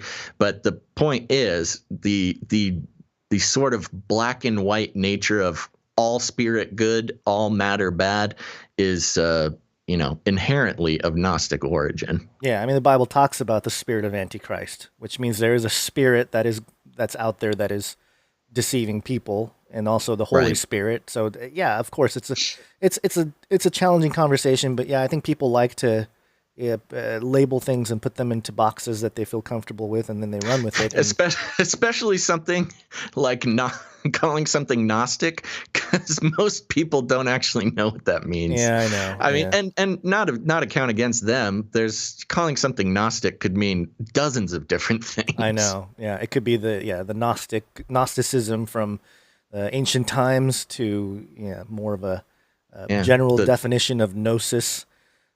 So yeah, this is it's a deep conversation, but in general, I think going back to the stories here, it really does seem to be moving in that direction of, and that's part of the double-edged sword idea, which seems to come up a lot in many different ways. I mean, we've talked about it with economics and blockchain and stuff like that, but even in something like this with magic mushrooms, you're talking about, this actually allows for people to be more responsible for their own being, but also it could be at a different scale if you're looking at it from different perches, so to speak. It very much could be a sort of systemic mind control distribution mechanism to get people, because the studies say, at least this article was mentioning how, it doesn't mean that more people are going to use drugs. True, but I don't know that it's true in the sense of these studies, but I don't know that it necessarily means that it's better. Therefore, it's better. And if somebody does have an issue, a PTSD thing or depression or something like that, I hope they do get some help. I mean, I hope they find Jesus as well. But if it's especially in this clinical setting they're talking about, I do hope people are helped. But this type of topic gets really confused. And there's not confusing, but just subtle, very subtle, right? Lots of subtleties, obstacle course. And there, even with any kind of psychological trauma, there are ways to approach it. Sober-minded, if you want to use that word, or if you just want to pump someone full of substances to try to, I tend to think that a lot of the substance use is a kind of a crutch situation. If you're trying to use it apart from like a recreational, even the recreational stuff, if you really dig down, there's something else going on there. Well, yeah, I find that's actually an interesting distinction for you to make, because a lot of people, and maybe this would be people sort of in the psychedelic scene, would say that you shouldn't use it recreationally. Right, It is an inherently spiritual experience, and to use it recreational would be considered abuse. Yeah. But I do understand your, the way you're bringing it up, where recreation is one thing, but can possibly get into some dangerous territory using it for strictly spiritual purposes. That's actually a very interesting sort of zigzag that I hadn't thought about. And I think if you look at alcohol, it's really the model here. Totes. If you look at the history of alcohol, and they're called spirits, there's something there too. It changes people's personalities. You definitely are not sober-minded under the influence of alcohol. So, and the legality surrounding it, the financial, economic impact of it. So this is something to keep an eye on. But I think it was one of those topics that was not going to be discussed a whole lot during this election cycle, or at least during these elections, because of the chaos with just who's going to be our rulers coming up here in a few months.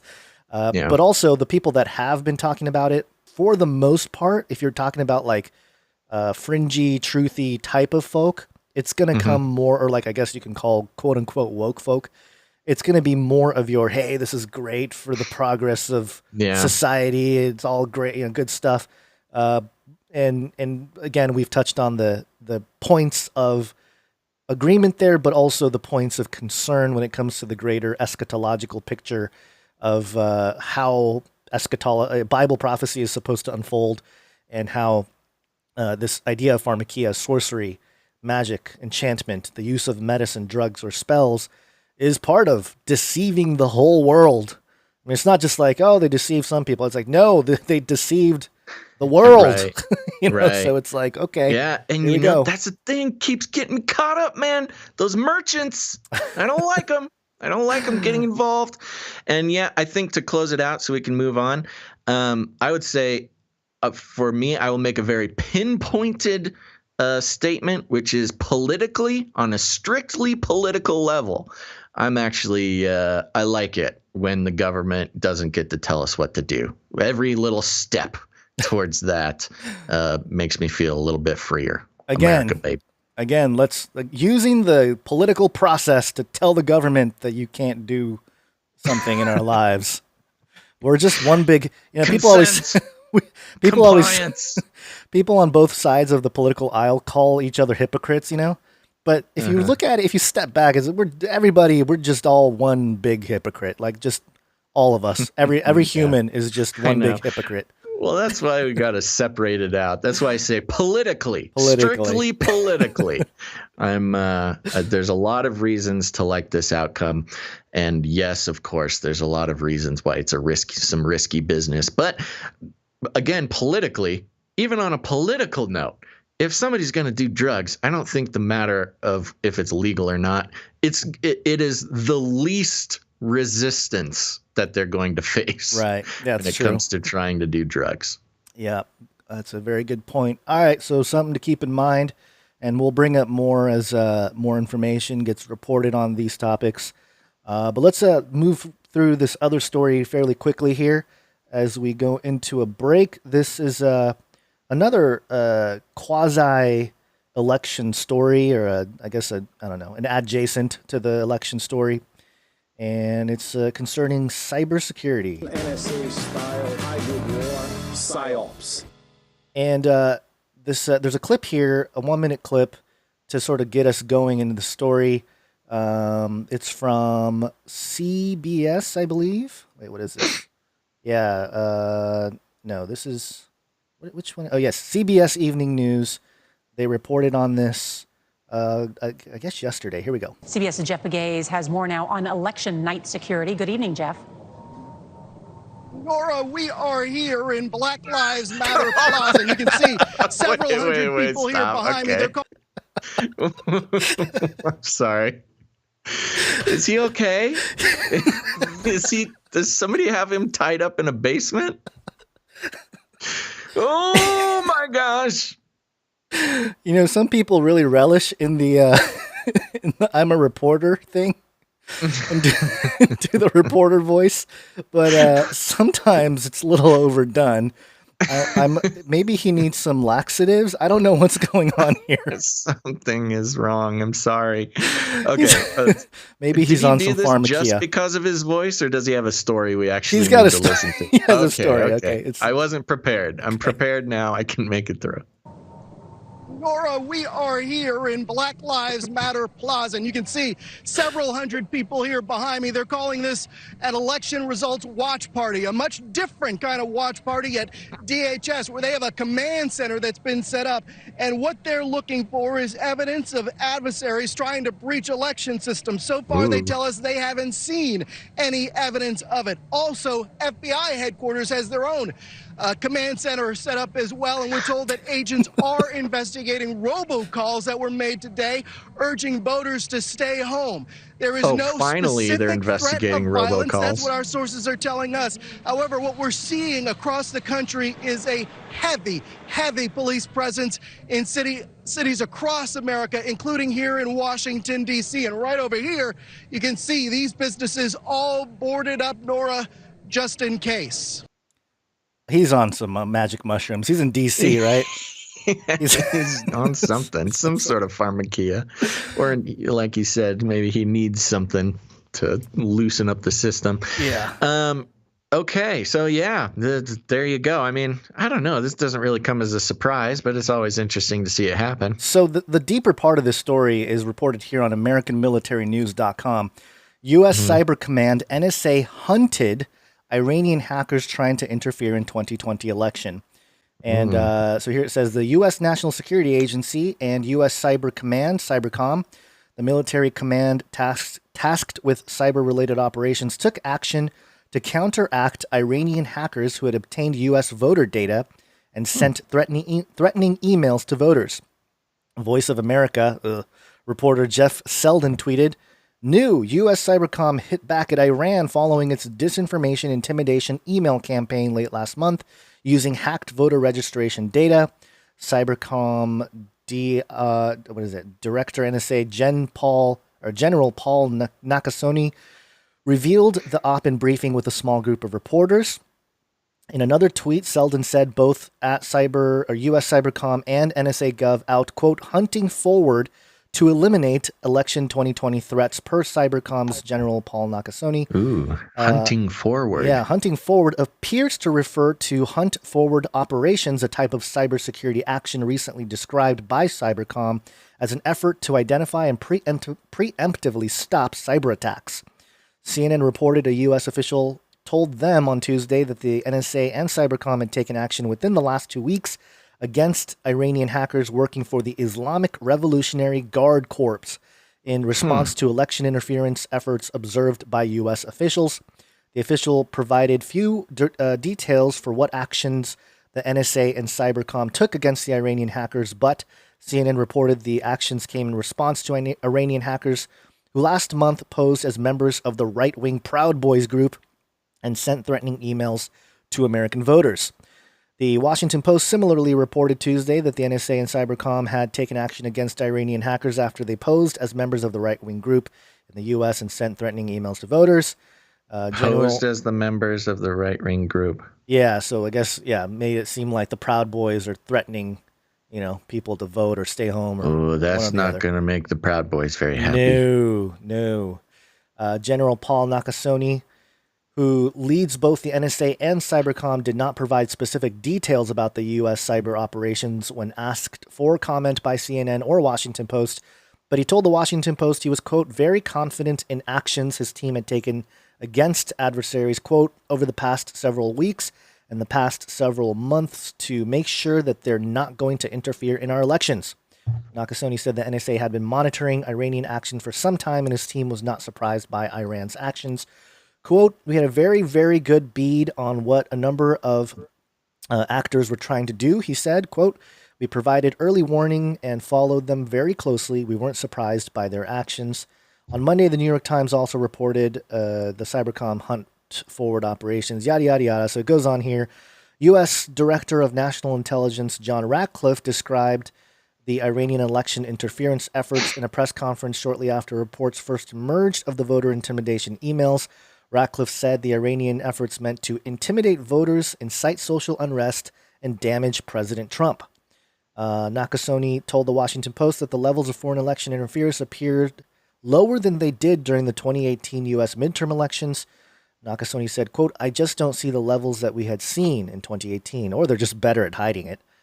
CNN also reported that, so I mean, there's not much more to say about that. This is the end of the article here, but leaning heavily on CNN and Washington Post on their resourcing here for the military news here. But, this is interesting. Iran being the main culprit of the cyber attacks, because as you know, it's not easy to pinpoint exactly who are conducting cyber attacks as part of the nature of cyber attacks in general, unless they, say like, hey, here we are, we're here, we're the Iranian coalition of whatever. We're here to attack the U.S. elections. Not to mention how much of the U.S. has meddled with other elections around the world. Tons. And in terms of cyber as well, I'm sure it's every year. Every year there's a leadership election around the world. And yes, the CIA is involved in all of them. Yeah. So there's that. And there's also something interesting here economically tied to this. Which this is from BitcoinMagazine.com. This is a couple days, I guess, no, it's from today. Is Iran becoming a Bitcoin nation? Late last month, Iran Daily, the official newspaper for the country's government, reported that the administration had amended its cryptocurrency legislation to make digital assets, quote, exclusively used for funding imports at a time of increased pressure on the country's normal use of hard currencies.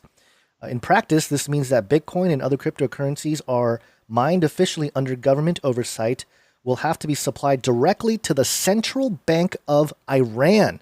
Whoa. Within an authorized limit based partially on the amount of subsidized energy that the miner uses. So this is the first time a central bank of the world has declared that they're, using Bitcoin, mining Bitcoin. And did you see the Bitcoin price today, Basil? I saw it hit 14 at one point. It's breaking through $14,000. It's $14,118 as we record this now. But wow. It's very interesting that there seems to be an economic attack on the dollar, and that's kind of if there was a concern in terms of if you're going to think politically, the Biden presidency would likely mean a sort of destruction of the U.S. dollar, which, for good or for bad, is going to be part and part with a sort of global one world currency, digital one world currency direction of things to come. And but Bitcoin, Iran has always been sort of, they have a central bank now, but they've always been part of the issue of why they've been so problematic for the globalists is because they weren't really complying with like the Rothschild agenda early on, Yeah. And so of course they're going to be, especially in America, they're going to be, painted as the terrorists, the people that are against American freedom and stuff like that. So just something to keep an eye on here as the cyber attack front in these elections is, it's such a different world, as we debate, election or voter fraud and mail-in voting and to some extent it's a very archaic system we're talking about when we talk about like, counting mail ballots and stuff. Right. When we have systems already for a while now that can make the process much more transparent and robust. If you really want to talk about a true, honest way to record things or count votes, there's a much better way to do it. But, that means that that also means we're going digital and people don't like digital because all digital is evil and all digital is mark of the beast. That there's that angle of things that people have too. So I know it's not a difficult or an easy transition, but I have a question for you, Gons. Sure. I might dip sort of theologically. We know that one world currency is so it is written and so it shall be. I mean, is there a spiritual reason now to not participate in the one world currency? Now, given I understand the concept that, in theory, with the mark of the beast tied in, you don't want to accept the mark of the beast. But barring participation in mark of the beast, with a one world currency, I mean, is that something that people should stay away from for a spiritual reason? Or are we now committing to be, taking a vow of poverty because we can't own Bitcoin? If somebody believes Bitcoin is the one world currency, I mean, is that not to be touched? Well, here is the ongoing debate discussion, largely in-house discussion for believers, especially those on the fringes, like us, who look at Bible prophecy and who are seeing the clear signs of technology that would usher in a sort of mark of the beast system. The Bible isn't like super clear that there's going to be a one world currency. It's not necessarily, there's nothing that says like the world will operate under one currency. But the conversation takes place because of, like you mentioned, the mark of the beast passages, and you can't buy or sell without it. When you talk about buying or selling and the permission of buying or selling based on a mark or an allegiance to a figure, then you're talking about more than likely a type of currency that has to be approved by that authoritarian, leader or leadership. But I think this is where we have to really. I think that's a good point, actually. Yeah, I hate to admit it for myself, but I also see people doing it all the time. Yeah. Sort of mixing up what's actually in the Bible versus what is just sort of, conspiracy theory, known knowledge. Yeah. Like, did I hear you say that the one world currency is not necessarily mentioned? Well, yeah, there's nothing that says the world will be under one currency. Right. Because again, it's more of an idea, and this is why I've always said, like, people have always, mentioned, like, hey, we're going cashless, and everyone talks about cashless is bad, Yeah. But and that's not necessarily, the Bible doesn't say, and then everything will be cashless, and then the Antichrist will get you. Not only does it not say that, but if you really want to dig down, if you really want to step back for a moment and think about things critically, what is our paper money? What is our cash? A lot of our cash is already digital, for one. A lot of the cash people use on a day-to-day basis is already digital. It depends on what kind of infrastructure is behind that digital, and we've talked about that as well. But when you talk about fiat means it's decreed by an authority, by government. So, and the dollar is a fiat currency. And so the government says $1, and I've mentioned, and I've used this as an example. Take a dollar bill, look on the back of it. You got the pyramid, the all-seeing eye. It's all there, right? So people say, "Oh, Bitcoin is the it's the beast system," and it's like, hey, we've been under this financial beast system for a much longer time, and you just look on the dollar bill; it's right there. But the other point of the conversation here is what determines the difference between a piece of paper that says 1 and a piece of paper that says 100. The only difference is we as a society have decided that a piece of paper that says 100 is worth $100 as opposed to a piece of... Our leaders have decided. Our leaders have decided for us, and we agree, yeah. But it does take our consent, our consent to abide by those rules. Because if, the government can say whatever, but if the people are like, yeah, no, then it won't matter what the government says, at least in this country, until Biden tells us what to do, then we'll all listen. But in general, when you look at paper money with cash, we're just compliant to the government telling us that, hey, piece of paper that says 100 is $100. Piece of paper that says 1 is $1, and we will trade accordingly. And currency itself is just a medium of exchange. You talk about the tulip thing. People use tulips to trade, and there's all kinds of stuff that have been used as currency. So currency itself is not inherently good or evil. It's like all the conversations we've had with the creation itself and everything. It's not so much that the substance itself is evil or not. It's the use of it, and it's sort of the leading of what happens when people with authority and power use it to their advantage. And so when you talk about a mark of the beast, it could be that everybody has their own currency, but if it's not an approved currency by the image of the beast and the false prophet, then you can't use it to buy and sell without the mark. Then it doesn't matter what the currency is. It's just that you can't buy or sell without the mark. So it's an interesting conversation to have, but yes, it's specific to your question, there's nothing in the Bible that explicitly says that there will be, like one currency, although the world will follow this beast and marvel after him. So there's a notion that, people will have this sort of reverence for this Antichrist figure and its system. And are you okay over there?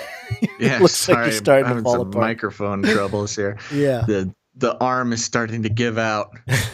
Time is running out. We might need to go into break so we can we might have fix to thank that up. some producers. But I connected all from the cyber attack angle of things because this is something that it's just, it's reported here that the Iranian hackers and all this stuff, but to most of at least America and to most of the world, it's still a very nebulous thing, like what cyber exactly is, the impact of it, and how it works and everything. And that's why part of, we've seen a lot of censorship in the last few last few weeks with people getting canceled off YouTube, off MailChimp, PayPal, Patreon, every imaginable third-party platform has been under attack for those, or at least the people that have been under attack who don't share certain ideologies. They've been silenced, so to speak. Even the president,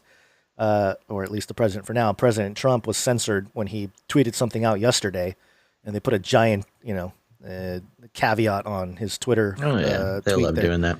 Yeah, so the idea of having to establish some kind of arc for believers to maintain the ability to spread the gospel and to access information that's not popular with the establishment, that's going to be something that we'll probably be fighting until the Lord comes, really.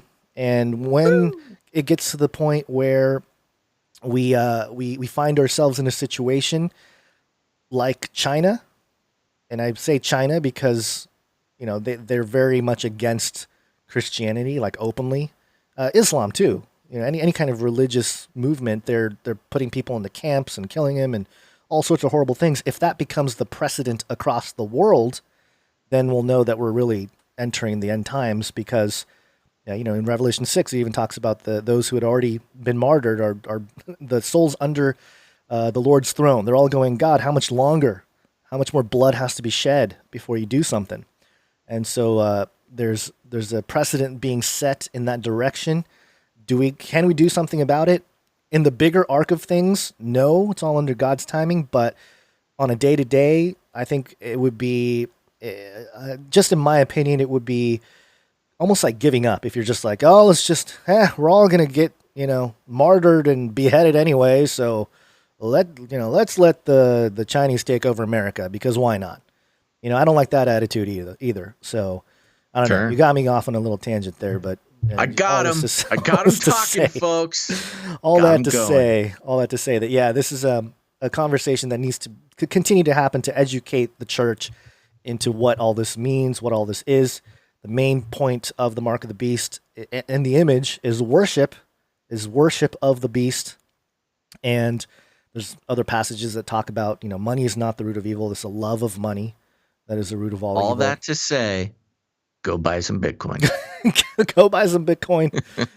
I mean, man, we're almost 14,000. That's an expensive piece of digital code. I know, man. Okay, we got to go into break, Gons. All right, okay. Running out of time. Okay, folks, we're going to take a quick break. Don't go anywhere, because after the break, we've got some very important drone news. Actually, a couple of drone stories that you're going to want to pay attention to, as well as everybody's favorite Nephilim update. It's break time! Come on, take a break. Okay, everybody, take a quick breather. Don't go anywhere. I'm really hoping we got a nice collection of viewers today. Actually, probably some of the highest numbers in our recent time, so I'm happy to see that. I do want to say, Gons, give a little update. Like I mentioned it last episode, we don't really pay probably as much attention to viewers and downloads and things as maybe a normal podcaster duo does. It's the business model for at least for advertising. If you advertise on a podcast, you have to kind of pay attention to your download numbers and stuff like that. But I kind of got into a habit recently of just kind of checking in on our ranks. And again, I was talking to you before the show, which is like, I don't know, should we say this on the show? Does anybody care? What's even the point of mentioning ranks on the show? But I did consider, hey, we got producers of the show who, are helping keep the lights on around here, as well as providing arts and providing music and things like that. And the producers deserve to know how well their show is doing. So if you're a producer of the show, and yes, I saw a few come in during the show, thank you very much. We'll be thanking you in a second. If you're a producer, you have the right to know how the show's doing, because that's going to help you make business decisions as a very important podcast producer. And I'm happy to say, Gons, we got a nice little boost after last episode in the United States of America news commentary section. We are currently ranked at number 97, which is pretty good. Hey, top 100. Not bad. Yeah, we made it to the top 100 in news commentary in the United States of America, which is a very, very competitive category right now. I mean, that's maybe one of the most competitive categories right now, especially during an election year, as well as just a crazy year like 2020. So number 97, and that's all thanks to our producers, Gons. So what do you think about that? I will say Australia. We were at 59 in Australia last episode. We've since taken a little bit of a dive. We're at 101 in Australia. So, barely, just one little nudge will get us back in the top 100. So thank you to our Australia producers as well. I mean, we're doing pretty good across the board, but those are the two exciting ones. How are we doing with our mission to... You're going down, Olstein. I don't know. You tell me, Gons. That's your beat, man. I don't even know what Olstein's up to. Well, he's probably topping the charts regardless. Yeah, he's still number one. That guy will get you, Olstein, one of these days. But there you go. Speaking of producers, I think it's just about time to thank some of them. Now, if you're new to the show, if it's your first time tuning in, let me tell you what's going on. I'm talking about producers because, I mean producers. You might notice that we do not read advertising on this show. We get it. It's sort of a viable financing option for a lot of shows, especially when I say this with all humbleness and glory to God. When you get to a certain level, like we have, advertising is a viable option for funding. But here's the problem. Advertising, I'll just say it, advertising's evil. It's all wrapped up in the merchants of the world, as well as big data and privacy concerns. All the big concerns of the day are all wrapped up and, dare I say it, caused by the advertising industry. Not only does it sort of betray what personally we expect should be, a given when it comes to privacy rights of individuals concerning big data and social media and stuff like that. But advertising, what it does is it incentivizes creators like Gons and I to consider you, dear listener, whether you're a producer or not. It incentivizes us to consider you a commodity, a piece of cattle to be loaded up on a truck and sold to a big corporation for our own personal gain. That's right, betraying your trust and betraying your attention for our own personal gain. And we just decided that that's not a really healthy way to live our lives. And so instead of advertising to you and selling you off like cattle, which is what big companies and corporations would like us to think of you as, we like to consider you, individual human beings with lives as vivid as our own. And so we go by the value for value model, which is we put out this show. We do it as often as we can, and we try to do a pretty good job. And if you think that this show brings any value to your life whatsoever, whether it's the entertainment or the education or the news analysis, whatever value this show brings to your life, you have an opportunity to put some value back in. It's not required. This show will always be free, and that's okay. But if you value the show, think about the time, that you might consider that you spend listening or watching the show. You know, during the pandemic, there were some weeks we're putting out 10 hours a week. I don't know. That's like watching 5 movies at a movie theater or something. What is that worth? I don't know.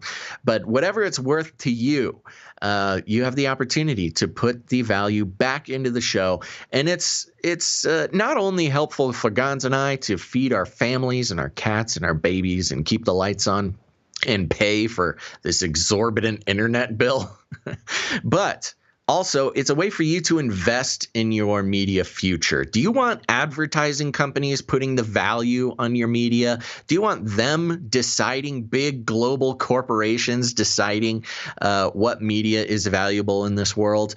Or do you want to decide what's valuable? That's up to you. But if you decide that this show is valuable to you, you are able to put value back in. It's an investment in your own media future, because there will come a day where, it'll become a do or die situation. And we'll only be able to keep going if we have the support from producers like you. So thank you very much. Again, just to mention it, you'll see up in the top right hand, if you're watching the live broadcast, top right hand corner, there's a QR code that'll take you straight to our PayPal account.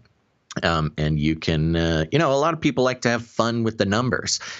People are doing integers, whatever. I don't know, of 33, trying to take back the Illuminati dog whistle number, or the Trump tax producership, $7.50. $75, whatever it is. Some people come in at $3, $3.33. Whatever the show's worth to you, you're welcome to come in at that amount. And one of the ways to do that is you can head over to patreon.com/CCNT for Canary Cry News Talk. And we got a couple of producers coming in on the Patreon. First of all, Gons, are you ready to thank our new producer, Simon? Thank you very much, producer Simon, coming in. It was a dismal end of the month for Patreon last month, but Simon leading the charge, picking it back up. And then secondly, we had somebody come in during the show. I want to do a big old thank you to producer Michael for joining the Patreon. Hey, thank you, Michael. Thank you very much, producer Michael. Now, let's see. That was patreon.com/CCNT. We also have another Patreon, which is patreon.com/Canary Cry Radio. And if you haven't checked out Canary Cry Radio, it is a separate show. This is Canary Cry News Talk. We also have Canary Cry Radio, which is an interview-style show if you want a deeper dive into some topics that we believe are sort of important topics to keep up with. We just put out 2 new episodes recently, which was nice. So search Canary Cry Radio on your podcatcher and check it out. I'm over here on the Canary Cry Radio Patreon, and yeah, no new producers. So there we go. That makes it easy. Now, here's the thing. If you don't like Patreon, that's okay. We're a little shaky on Patreon too. We support you in whatever way you want to support the show. And one great place to do that is canarycryradio.com/support. canarycryradio.com/support. That's right. canarycryradio.com/support. We've got PayPal options. You can come in at a monthly producership, or if commitment is not your thing, there are one-time producerships in any amount. Sorry, I'm getting distracted by reading the chat. Chat is popping off right now. Patrick is a monkey over in Twitch is making a lot of generous suggestions, talking about getting me another cat and stuff. So thank you very much, Patrick. But you're distracting me. Okay. canarycryradio.com/support. There's also cryptocurrency options and things like that. And Gons, who do we have coming in over there? On PayPal, we have a group of very generous producers here. First off, an elite group. First off, we have producer Christopher. Thank you very much, producer Christopher. Coming in at $33, taking that number back. Yes. We also have producer Kyle Thank you, Producer Kyle. Thank you, Producer Kyle.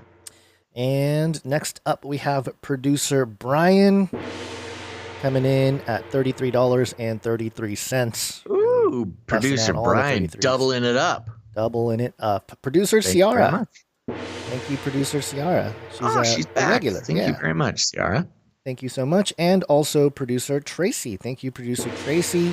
Thank you very much. And Producer Tracy came in with the 33 and Trump tax producership, the combo, which is $33.75. We should do the Biden tax plan and try to get $400,000 as support. Oh, good. You hear me? I get you. Yeah, I hear you. Here's just to mention, I just checked this to make sure we do have a Bitcoin gift support from a producer. Of course, this is anonymous, so you just never know how much or who it really comes from. However, it looks like we got, let's see, what is this? Well, I'll say it in Bitcoin. We got 0.0007266 Bitcoin. I believe that's 72,000 Satoshis. Is that right? Yeah, so that's about $10. So thank you, whoever you are out there. But we don't care about that fiat. Yeah, it's all about the Bitcoin. It's all about the Satoshis. The Satoshis. So thank you. Sats. Thank you for that, whoever sent that. Let us know if you are close to that knighthood. Yeah, or we don't mention it every time, but we will mention we do have the Canary Cry roundtable of knights and dames. And for those who don't know, we've been doing we've been podcasting for 8 years or more. We're coming up on 9 years here, and I only say that to say that over the years that can add up. The support can add up, and if over any amount of time, if you reach the producership amount of $1,000 or more, you get a seat at the Canary Cry Roundtable of Knights and Dames. We have a knighting ceremony, not because we're Masons, but because we just want to honor the longtime supporters and or the very generous supporters to the show. And no new knights or dames today. But remember, you got to do your own accounting. We don't track every single person's account. But if you think you are approaching or have surpassed $1,000 in total support of Canary Cry products, family of products, let us know. Send us an email in your accounting, and we would love to make a seat for you at the Canary Cry Roundtable of Knights and Dames. Yes. Okay, there we go. And another way to support the show is with your talent. We have people sending in jingles and songs every once in a while. For example, today's Pharmakia jingle was basically part of the Johnny Trappleseed Pharmakia track that we play at the end of the show. That allows us to. That was a good one because it was not only just a jingle, but it was also a song. So he kind of killed two birds with one stone there. So good job from Johnny Trappleseed. But we don't have any new jingles today. But as usual, we have some art to share. One art, please.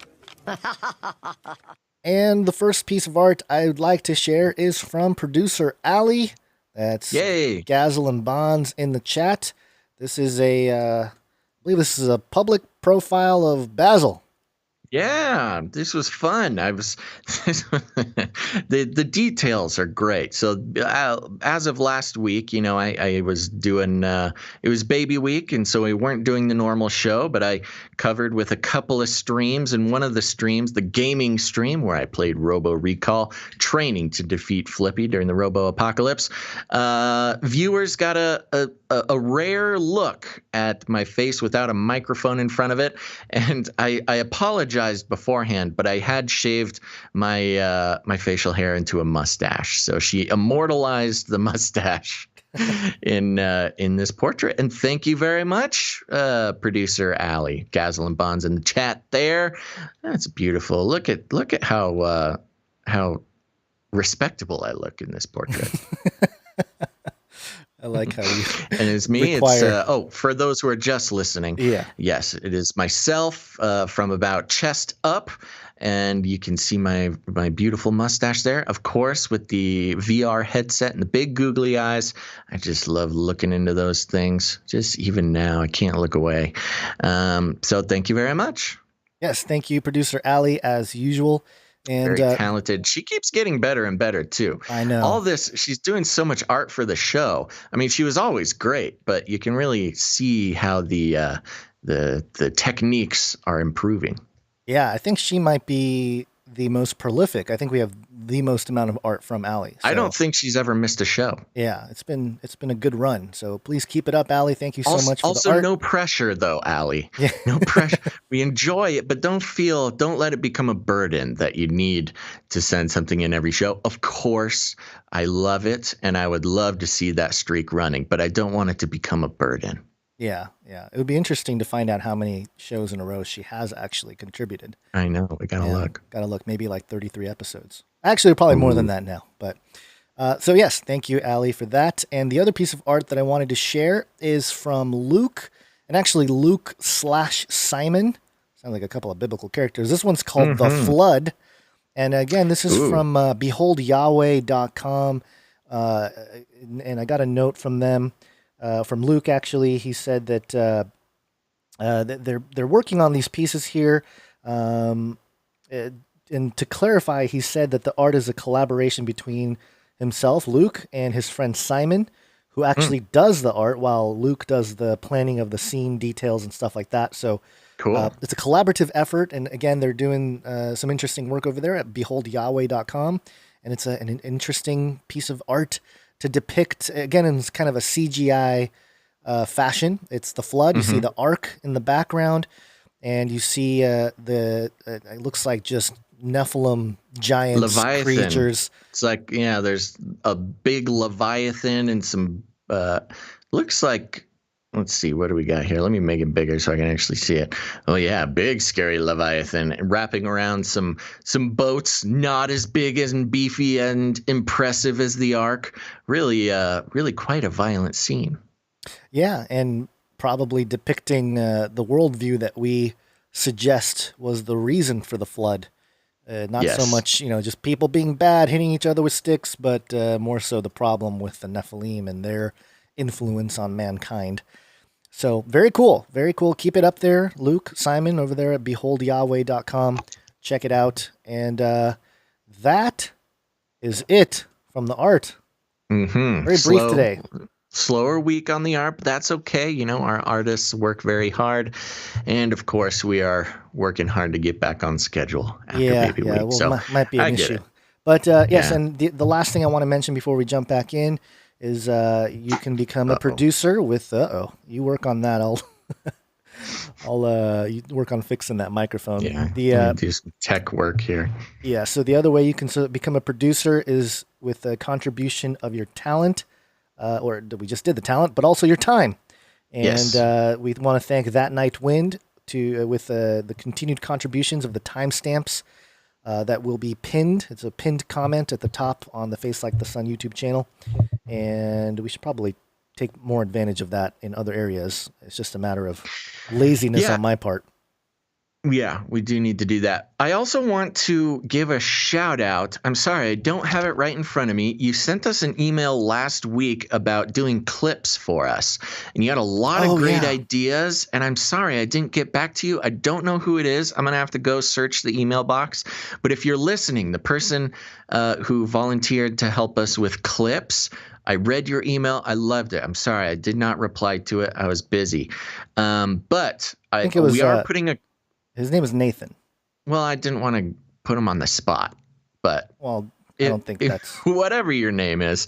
We're going to get back to you. We loved your ideas. And if you're out there, anybody who kind of has, has the knowledge and the skill set to help us make clips of the show, we really need that. We need to, we're working on it. We're working on getting our act together in all sorts of ways, but we need producership help. So if you are somebody who knows how to, download the video and clip some clips and stuff like that, and you like watching the show and you wouldn't mind helping us out, we got to start putting some clips out on social, which would really, really help us out. And so I will be returning the email of that person who hit us up last week, but also we could use all the help we can get. So if you want to become a producer and maybe you're not an artist or a musician and maybe you're not able to help us out financially, maybe that's another way you could help us out. There's lots of ways to become a producer of the show.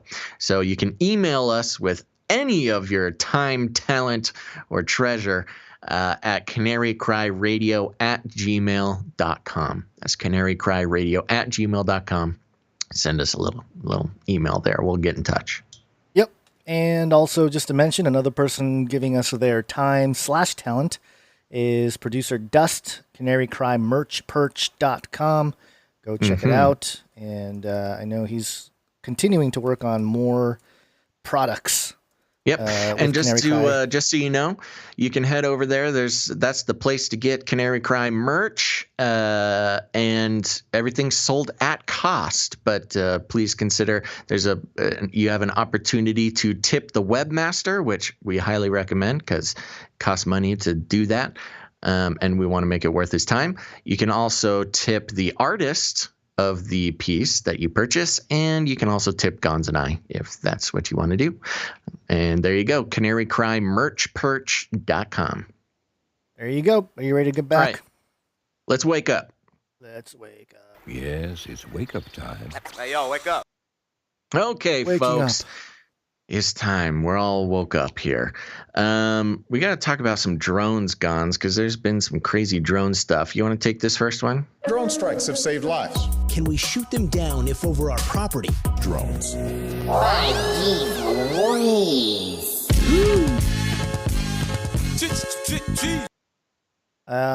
Yeah. Some 5G news. BBC.com. 5G using drones to beam signal from stratosphere. There's a picture of the clearly round Earth and a drone so far up there. He's beaming 5G down. Plans to beam 5G signals to the public via drones that stay airborne for 9 days at a time have been announced by 2 UK firms. They want to use antenna equipment aircraft powered by hydrogen to deliver high-speed connectivity to wide areas. Stratospheric platforms and Cambridge consultants say they could cover the whole of the UK with about 60 drones. But telecoms analysts question whether the economic case for the scheme is quite as simple as it sounds, especially if they're fighting against the Starlink up there. Yeah, you got to watch out for Starlink. You got to watch out for the chemtrail planes. You got to watch out for. There's a lot going on up there. Yeah. The HARP. You don't want to get zapped by the HARP signals. The Cambridge-based companies say they would run the service in partnership with existing mobile operators. They are already backed by Deutsche Telekom, which hopes to trial the technology in rural southern Germany in 2024. Safety rules. Cambridge consultants designed the antenna for the stratospheric platform's aircraft, which is designed to fly at an altitude of 20,000 meters, which is about 65,617 feet. They say they have successfully tested beaming a lower bandwidth signal from a plane flying at a lower height, but so far the drone required is still on the drawing board and would need to be tested with a emission-free hydrogen fuel cell and 5G antenna on board. Well, all right, we're going to beam 5G, but we still have to test it with the 5G thing there. Google, with its Project Loon, is running a similar project to bring wireless broadband to remote places using solar-powered high-altitude balloons. If you recall, Basil, I think the founder of Project Loon passed away. He was very young, too, a couple years ago. I can't remember how, but yeah, you never know when people in big projects suddenly pass away. There might be something else going on. Just to put that out there for anyone that wants to look it up. But the chief executive of Stratospheric Platforms say using hydrogen fuel cells is a superior solution. Quote, This is a very high-density energy source, which enables us to produce a high amount of power for long periods of time, explains Richard Deacon. He adds that each drone would cover an area of 140 kilometers, about 87 miles in diameter below, and users would get download speeds of about 100 megabytes per second, allowing them to download a typical 4 gigabyte movie in under 6 minutes. And they have a picture of the non-working version of an antenna, a model of the antenna. It just looks like a giant microchip. You really kind of look at it, a giant panel. Quote, terrestrial masts are extremely expensive to install, adds Mr. Deacon. With our system, each aircraft will replace at least 200 masts. But industry watchers say safety issues need to be resolved. The skies are very heavily regulated, says John Delaney from research firm IDC. Getting a network of constantly flying drones in the stratosphere within 3 or 4 years would be difficult. Mr. Deacon is a former chief executive of NATS, the UK's National Air Traffic Control Service, so is well aware of what is involved. And he says the initiative is already talking to air traffic control services across Europe. And 2024, UK mobile operations should have built much of their 5G networks. Quote, it is unrealistic to expect that existing infrastructure is going to be displaced by a network of drones, comments Ben Wood from CCS Insight Consultancy. But he acknowledges they could be useful in hard-to-reach areas, for instance, quote, over large expanses of water, such as a shipping lane. Mr. Delaney agrees, adding that the solution might suit companies looking to quickly link machines together, for example, autonomous trucks driving in and out of a mine. Quote, you could see a role for technology like this which lets you get coverage up and running very quickly in very remote areas, he says. For now, the biggest challenge could be funding. Despite Deutsche Telekom's investment, the two British firms need more money if they are to offer connectivity from the stratosphere within 4 years. So there you go, UK pushing the 5G drones. I wonder if this is just like in response to the whole idea of a Starlink type of situation. Yeah, well, it's similar to Facebook's internet drones. Yeah, the internet drone. Yeah, and they mentioned Project Loon. So internet everywhere. You know, I love it when topics that we've been covering for years just sort of start coalescing. That's something we've noticed. You know, we started this show by having separate segments for everything. AI had its own thing, robotics had its own thing, drones had its own thing, 5G, and now it's like, well, here's one story that has everything all at once. Yep. Which is great because, you know, the listeners who've been tuned in for years are like already ahead of the curve. You know, they've got pretty comprehensive knowledge of like everything that comes out. It's like it's not even really surprising anymore. But there you go. This is one of those fun ones. Yeah, and as part of the drone conversation, I know you got a story there just briefly here. I know it's election time, so we're it's all kind of up in the air. This could be pulled back. But news.yahoo.com, U.S. approves armed MQ-9B drones purchased by Taiwan. So the Trump administration has notified Congress that it approved the sale of a $600 million in-armed MQ-9B drones and related equipment to Taiwan, the latest in a series of arms transfers. That's crazy for the island. Yeah. That's an anti-China move right there. It is. It's almost like here. Make sure you guys are actually really big news. It is. That's why I'm saying it might be pulled back immediately if Biden gets in. He's like, selling arms to basically I don't think China technically considers Taiwan an enemy, but they don't recognize Taiwan as its sovereign country. Taiwan, as far as China is concerned, is just part of China. So selling weapons to Taiwan is quite the move. And there's headlines already coming in from The Hill. China pledges, quote, proper and necessary response to new U.S. arms sale to Taiwan. I don't know what that means, but proper and necessary. They're probably not too stoked about it. Wow, that's they probably funny. Up. That's a real Trump move right there. It is, and that's what I'm saying. Maybe they pushed forward more of the the election thing might be even more of the hand of China helping because they see sort of what Trump is doing to help out some surrounding nations or free nations surrounding China there. So anyway, there you go. That's a couple of my drone updates. I know you got your own drone update. I got one here. Hit that jingle. Drone strikes have saved lives. Can we shoot them down if over our property? Drones. This is from the aviationist.com. The article is titled, "Let's Talk About the Mysterious Drone Photographed Over California." That's right.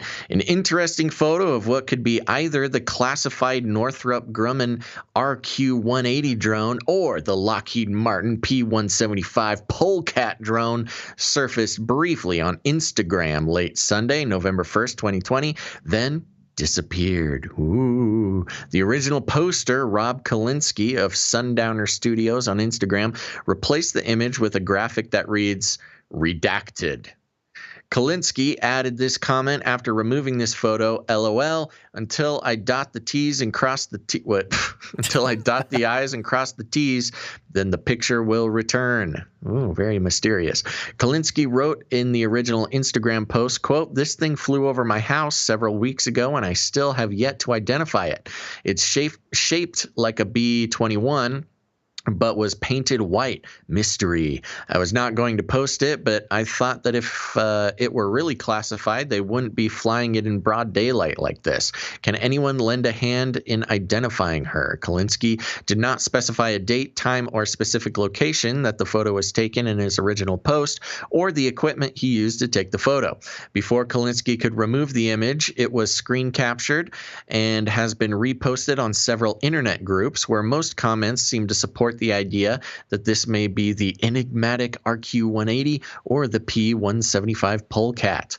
Soon after the photo appeared, then disappeared to become more or less viral, Aviation Week reporters Steve Trimble and Guy Norris wrote that, quote, "A picture has surfaced showing a new aircraft generally matching Aviation Week's understanding of the shape of what is commonly known as the RQ-180 unmanned aircraft system." And then they have a little tweet there. Doesn't matter. The aviationist.com has messaged Mr. Rob Kalinsky on Instagram to interview him about the photo, but have not yet received a response. The photo, which claimed to be taken in California, just north of Edwards Air Force Base, shows an aircraft trailing two prominent contrails, suggesting the altitude of the aircraft at the time of the photo was taken. Was in excess of approximately 25,000 feet. Contrails require moist, cold air to freeze the water vapor expelled during normal jet engine combustion. Considering the altitude of the aircraft at the time the photo was taken, the size of the aircraft in the photo may be significant. Published estimates of the wingspan of the RQ-180 drone claim that it may be as large as 130 feet. Estimates of the wingspan of the Polecat suggest about 90 feet.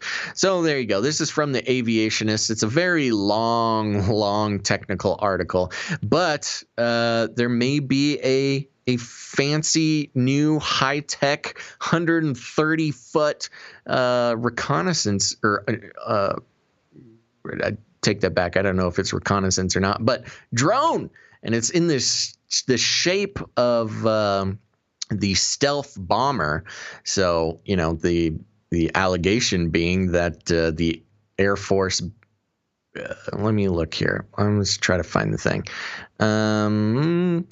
Here we go. No. This article is crazy. I should have highlighted some stuff beforehand. Anyways, the biggest thing is that the Air Force is basically denying any existence of a stealth drone.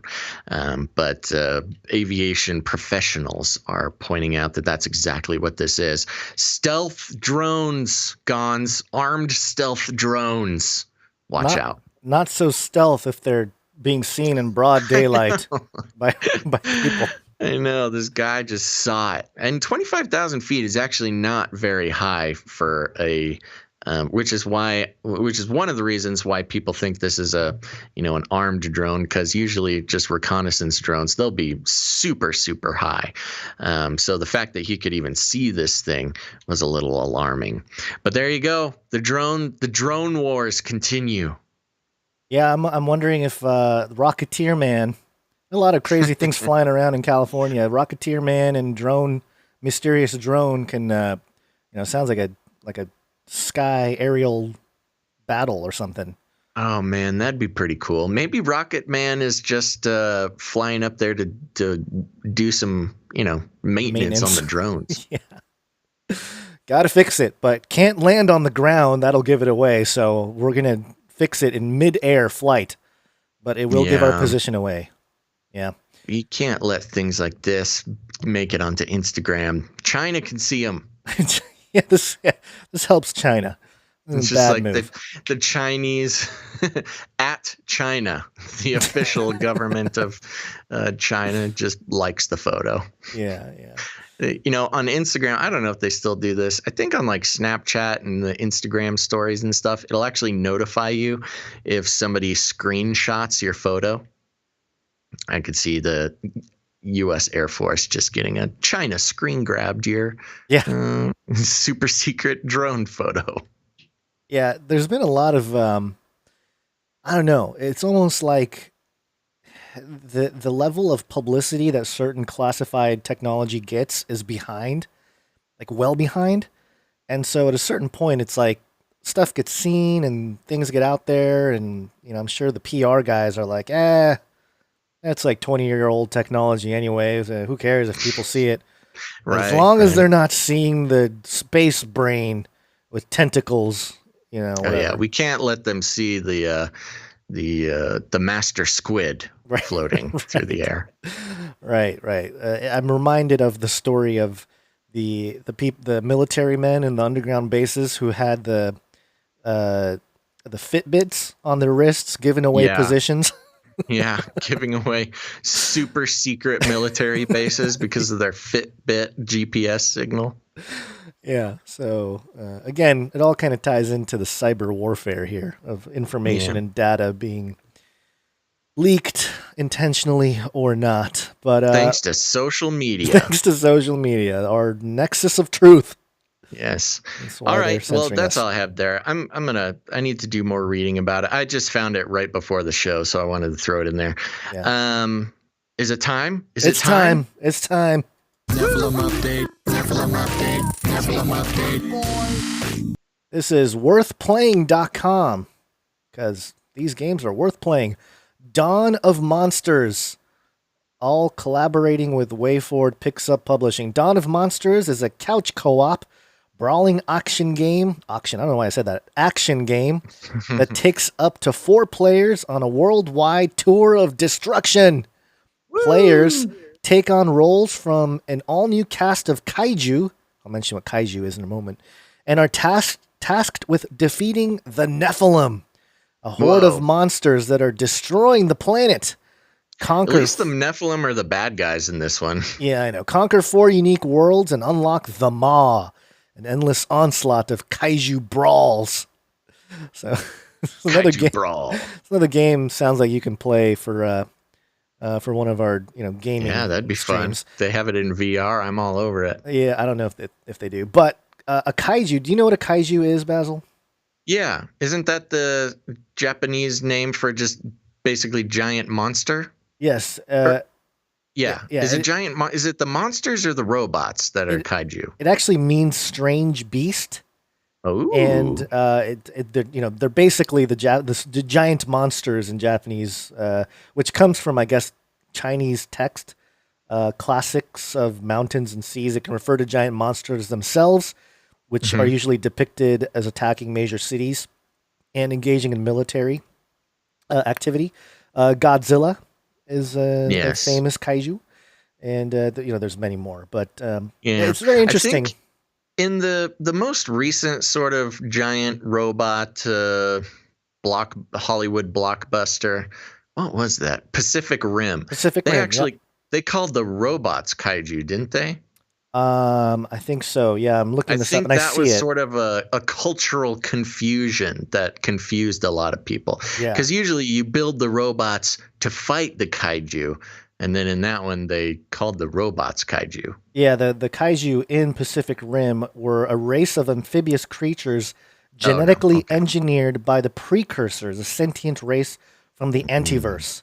The Antiverse. The Antiverse. In 2013, the precursors opened a portal between dimensions at the bottom of the Pacific Ocean, allowing the kaiju to enter Earth's dimension as biological weapons of everything warfare. back that I said. That was my confusion. So yes, kaiju are giant monsters. Yeah, as biological weapons of warfare, kaiju are extremely hostile and toxic creatures designed with the intention to wipe out all humankind. Oh my gosh. Yeah, there you go. Oh, that's right. Thank you, LJ's mom 70 in Twitch.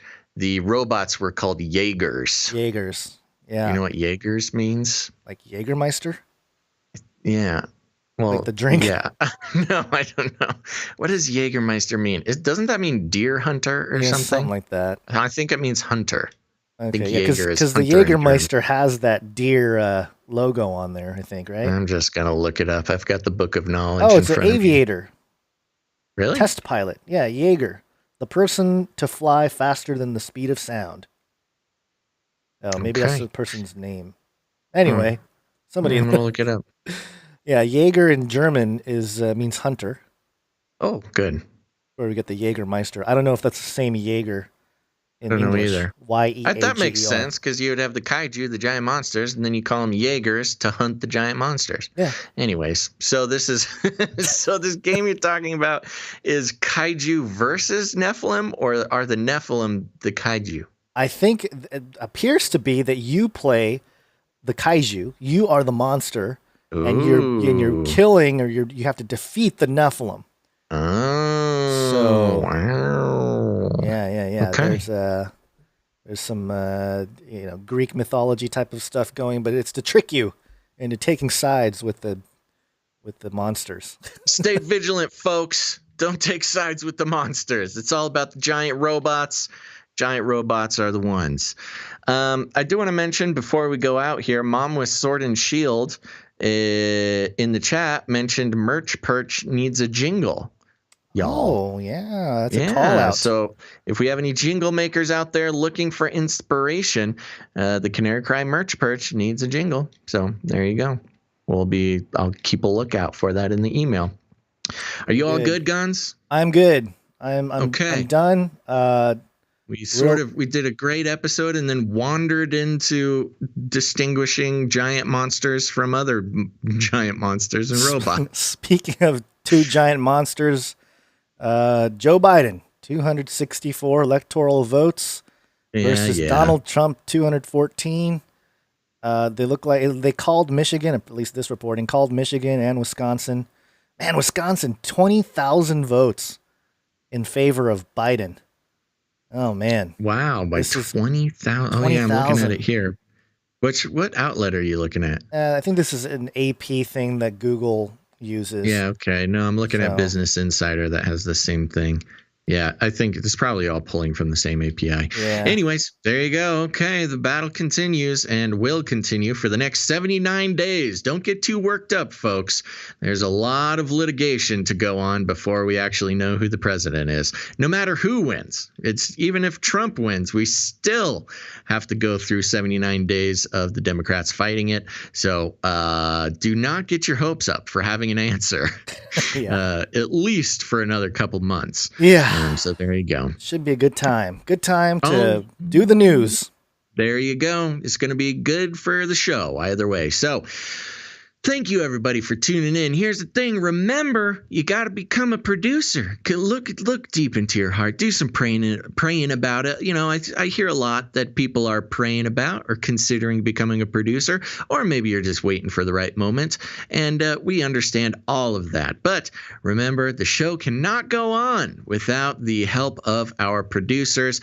Not just your treasure, but also your time and your talent. So however you want to contribute to the show, we are here begging for your help. Thank you so much to all of our artists. Begging. We have our beautiful artists and our talented musicians and everybody who contributes to the show. We thank you so much. Remember to thank a producer today. Have you thanked a producer today? Well, now's your chance. I do want to give a quick shout out to the Canary Cry Producers, which is the Canary Cry prayer group. And if you want to get involved with them or send in a prayer request or something like that, just send an email to canaryprayer@gmail.com. We got a whole team there. You can join the team or send in some prayer requests, something like that. We're a family around here. We do that sort of thing for each other. So go ahead, send an email to canaryprayer@gmail.com. And a big shout out to all the Canary Cry producers. Thank you guys so much for what you do. And remember, art and jingles, you can send all that to canarycryradio@gmail.com. And if you want to become a financial producer, you can go to patreon.com/CCNT for Canary Cry News Talk or canarycryradio.com/support. canarycryradio.com/support. That's right, canarycryradio.com/support. It's a great place to become a producer of the show. I also want to plug canarycry.community. Are you waking up to the fact that Facebook is monetizing your life and not giving you any credit for it? Are you sick of social media? Are you sick of the lies and the censorship, all those sorts of things? Well, consider going to canarycry.community. That's a real URL, folks. Type it into your browser. You'll find out. It's a fun time. That is our off Facebook, off Twitter, social media. And it's all Canary Cry people. It's Canarians. It's where the family gets together. There's lots of talk about current events and conspiracy theories and all sorts of fun stuff like that. But it's not just that. It's also a family. I mean, there's prayer walls. People are making friends. There's the shout out to my Canary Cry Community Gamers Guild. They're always doing something fun in there. I recommend everybody go check it out. And, it's also a great place. You see this a lot where you might feel kind of alone in your life, whether it's for spiritual reasons or maybe, your family doesn't want to hear you talk about your political leanings or whatever it is, the truth. And you don't really have anybody to talk to. Maybe there's something happening in your life. Maybe it's an emergency. Maybe there's just something great that happened that you don't have anybody to talk to about it. There's a lot of that going on. You just pop in there, make an account, and there's thousands. Well, there's 1,500 or so Canarians waiting there to join in conversation with you. And whether you're having a problem or you got something to celebrate, people go on in there, they make a post about it, and they get a lot of love from the Canary Cry community. And that makes me feel real good. It really is a family that makes this show happen. Not just the show, but all the surrounding stuff. The Canary Cry community, I mean, that's built by a Canarian. That's not us. Goodness knows that Cons and I do not have the attention span to build these things. Yeah. But it really is a family affair. Canary Cry community, Canary Cry merch perch, the Canary Cry producers. It's all people just like you who listen to the show, but also have formed a family around it. And we're very happy about that. So check out all those things. Let's see here. Lastly, we haven't gotten any ratings and reviews lately, and I know you guys hate it when I talk about this, but here's the thing. When it comes to these, like when we're talking about our global ratings, like we're number 97 in news commentary in the United States, a lot of that comes, we have no control over that. A lot of that control is in your hands, folks, and you can help us climb up the ranks by leaving ratings and reviews. And it's really important. This isn't just like kind of a side thing. Gons and I read all of them, and we love it. And every Friday, I will be reading ratings and reviews because they're great. But also, it's just very important because it convinces the iTunes algorithms, to tell people who may not have heard about the show to listen to the show. And that's very important. It also determines our rankings on the podcast charts. Yes, Gons? I feel really bad because we totally forgot a jingle that was a music piece that was sent in. Oh, no. From Objectivity Cave. Oh, yeah. Remember that? Well, we'll play that. Yeah. Do you want to just set that up? We'll play it at the mix at the end. That might be a little harder than it seems because he just sent a link, and I'll have to. Oh, you got to download it. Yeah, I got to stuff download it and stuff. So okay, objectivity. We got your stuff download still. it and stuff. So okay, objectivity. We got your song. Yeah, we got you. We'll play it on Friday. Yes, Thank we'll you. do an official thing for you. Good remembering, Gons. Yeah, I'm looking at this and I feel bad now. So okay, sorry, objectivity. That'll make it on Friday's show. But back to the task at hand, which is go leave ratings and reviews. And the easiest way to do it, listen to me, listen closely. Go to your search bar of choice. Maybe Bing, maybe Google, maybe DuckDuckGo, maybe Ask Jeeves. Maybe that guy will help you out. To go to your search bar of choice, type in Apple Podcasts Canary Cry News Talk. Apple Podcast Canary Cry News Talk. Leave a rating and a review. That is the best place to do it. Give us 5 stars. Come on, you know you want to do it, and let people know what's so fun about the show, why you like it so much. I used to invite 1 stars. I don't want to do that. Keep that to yourself. But thank you so much. That's very, very helpful. So go make sure to do that. And lastly, one of the best ways to spread the show, make sure you hit the like buttons and the notification buttons and the share buttons.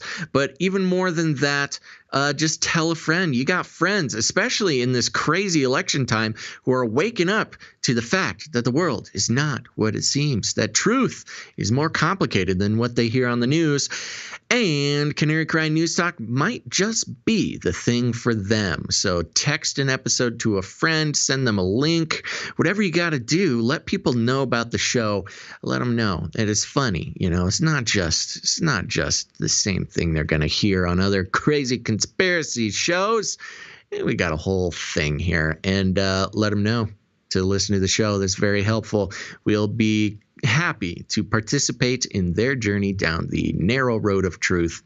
And if you need any other instructions, here's what you do. You walk right up to him, you grab him by the cage, and then you shake it. The end of the world occurred pretty much as we had predicted. I want to shake things up, stir up some controversy, rattle a few cages. Hey, stop that! You'll never silence me. I'm the last angry man, a crusader for the little guy. Leave the bird alone. Never. Rattle a few cages. Rattle a few cages. The human race will have every opportunity to improve. And if they don't? Ask Noah. That's right, folks. Just ask Noah. All right, Gons, any last words? No. Thank you guys, everybody, for listening. We appreciate all the support, all the producers out there. Shout out.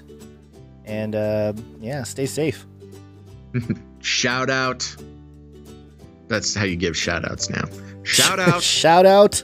I declare shout out. All right, folks. We will be back on Friday, November 7th. We'll be 2 days closer to having a president.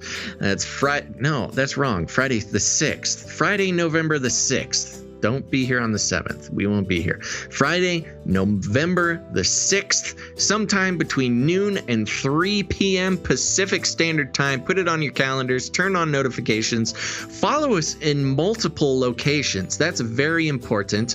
If you haven't done it yet, head over to twitch.tv/Canary Cry Radio. Follow us there. Turn on notifications. It's a fun time. So there you go. Thank you very much for listening to this episode of Canary Cry News Talk.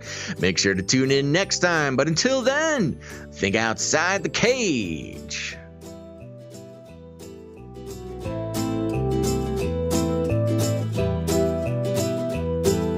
Son of a beastie. Remember, reality is an illusion. The universe is a hologram. Buy gold. Bye! I want to shake things up, shake things up. I want to shake things up, shake things up. Leave the bird alone. I want to stir up some controversy. I want to rattle a few cages. I want to rattle a few cages. I'm the last angry man. You'll never silence me. I'm the last angry man. I get I'm the last angry man. You'll never silence me. I'm the last angry man. A crusader for the little guy. Little guy. Little guy. Well, we'll see about that. Whatever, Illuminati.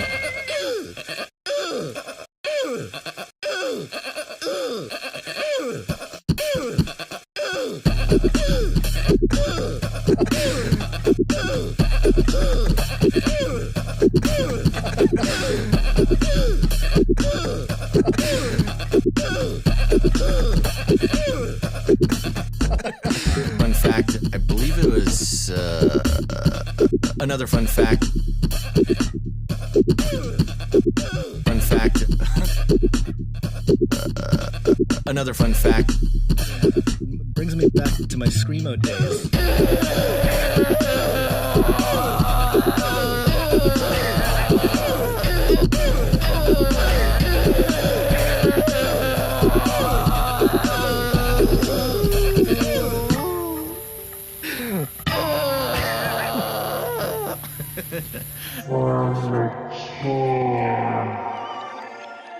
Do pot. That's where I started. Light up a huge blunt. A joint. Give everybody magic mushrooms. Smoke. The CIA, I mean, lots of intelligence agencies have tested secretly dosing communities. LSD. Psychoactive pills should be covertly administered.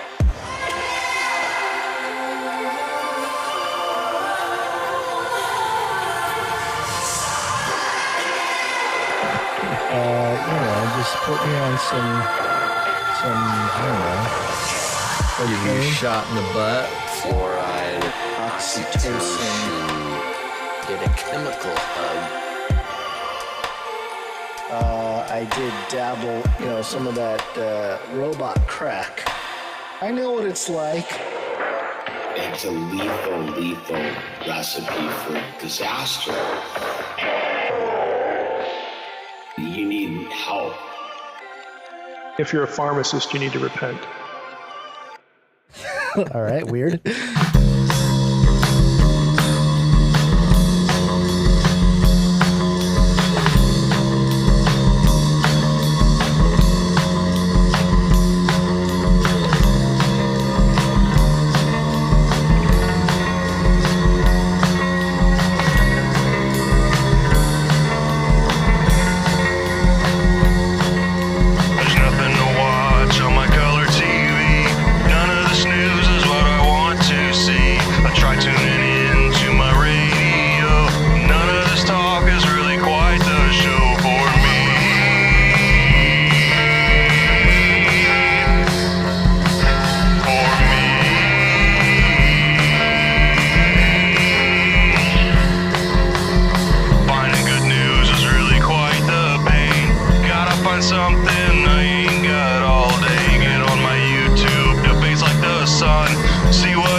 In the future, humans will be confined in a people's zoo. People, I'll keep you safe and warm in my people's zoo.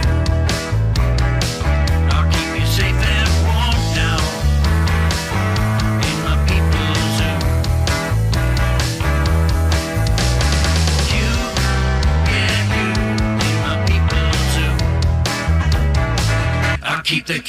cameras on. In my people's zoo. I'll keep the cameras on now. In my people's zoo. You, yeah, you, in my people's zoo.